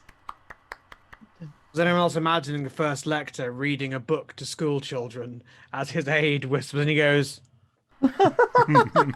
Jesus Christ! Wow. Okay. No, that's not what. It can't be too soon. It was almost a full decade. No, it Two. wasn't. But it was 20 years ago. It was Oh my almost God, I'm 20 old. years ago. Okay, so people born after it can vote now. So You shut your fucking mouth, Kath. But thank you everyone for this. The first session of Politics of Peace. It was a tad chaotic, but I certainly hope that you enjoyed it. It may have felt chaotic to you, Izzy. It felt absolutely fine and smooth. Like, Yep. I understand it does feel like that when you're in the driving seat, but things happened. Every scene served some sort of purpose. yeah, and like it felt like there was a lot going on, but it felt rich. Like it Yeah. felt like a complicated but rich thing. Good. Good. I want the world to know, by the way, I'm not a note-making GM. The other day, Kath expressed to me that she'd made something like 8,000 words of notes for a game, and I was like, oh, that's a lot of notes. I've probably not made 8,000 words of notes for all of the stuff I've ever run for Iskandar, but this session alone has so many more notes than any other session. To help me out, who died?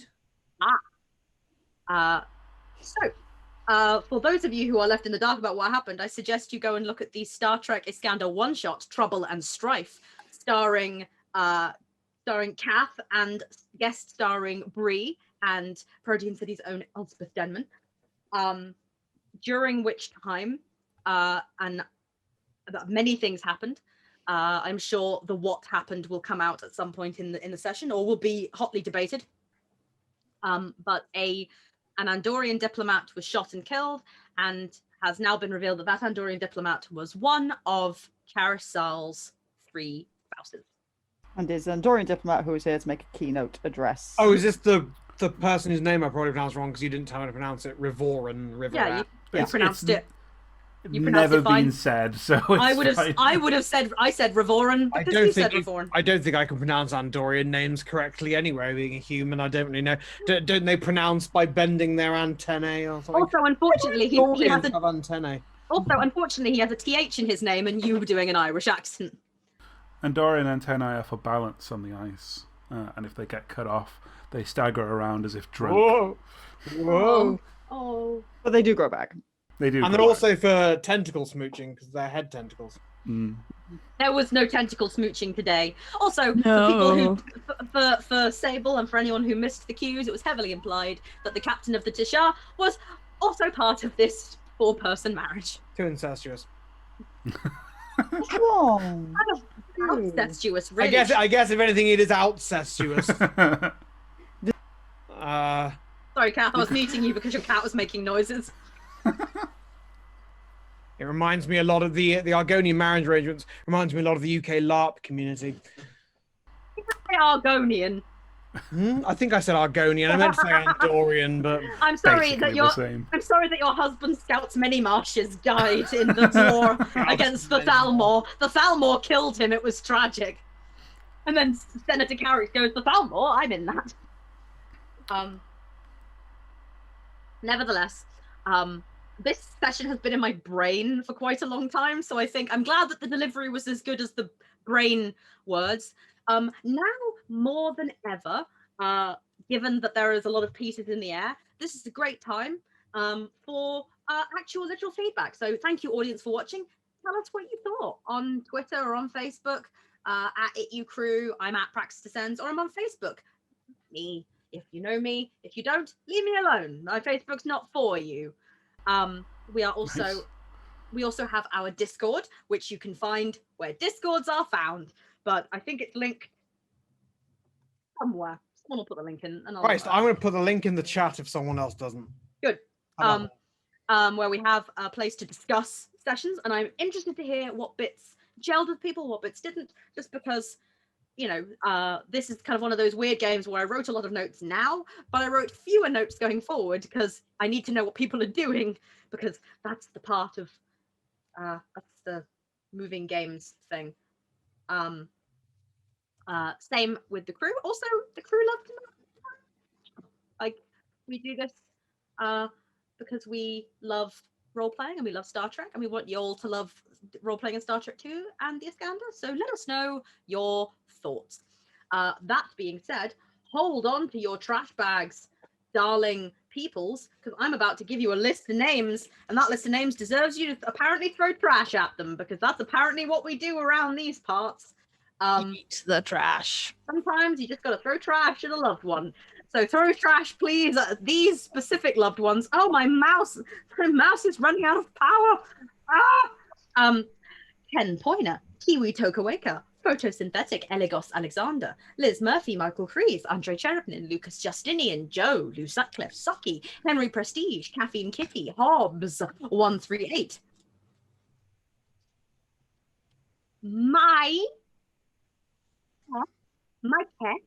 Mickey. It takes so long. It's so long. It's longer every time. Hilburen. Make a Calburn. Amy C, James Malloy, Mike Fielding, Michael Bowman, and of course, everybody most prestigiously and honorably named member of the Extended Trash Fam, Helena Handbasket. And on that, you can look forward to hearing more from the crew of the Iskandar next Tuesday at the same time. We will then. I am not in the field next Tuesday. It's all good. We'll then be taking a week's break, and then alternating weeks. Follow us on Twitter for more information. follow us on Twitter for more information about scheduling, or on Discord, or just ask and we'll tell you. Probably.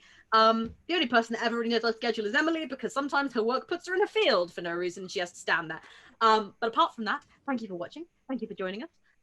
We look forward to hearing from you again soon. Bye.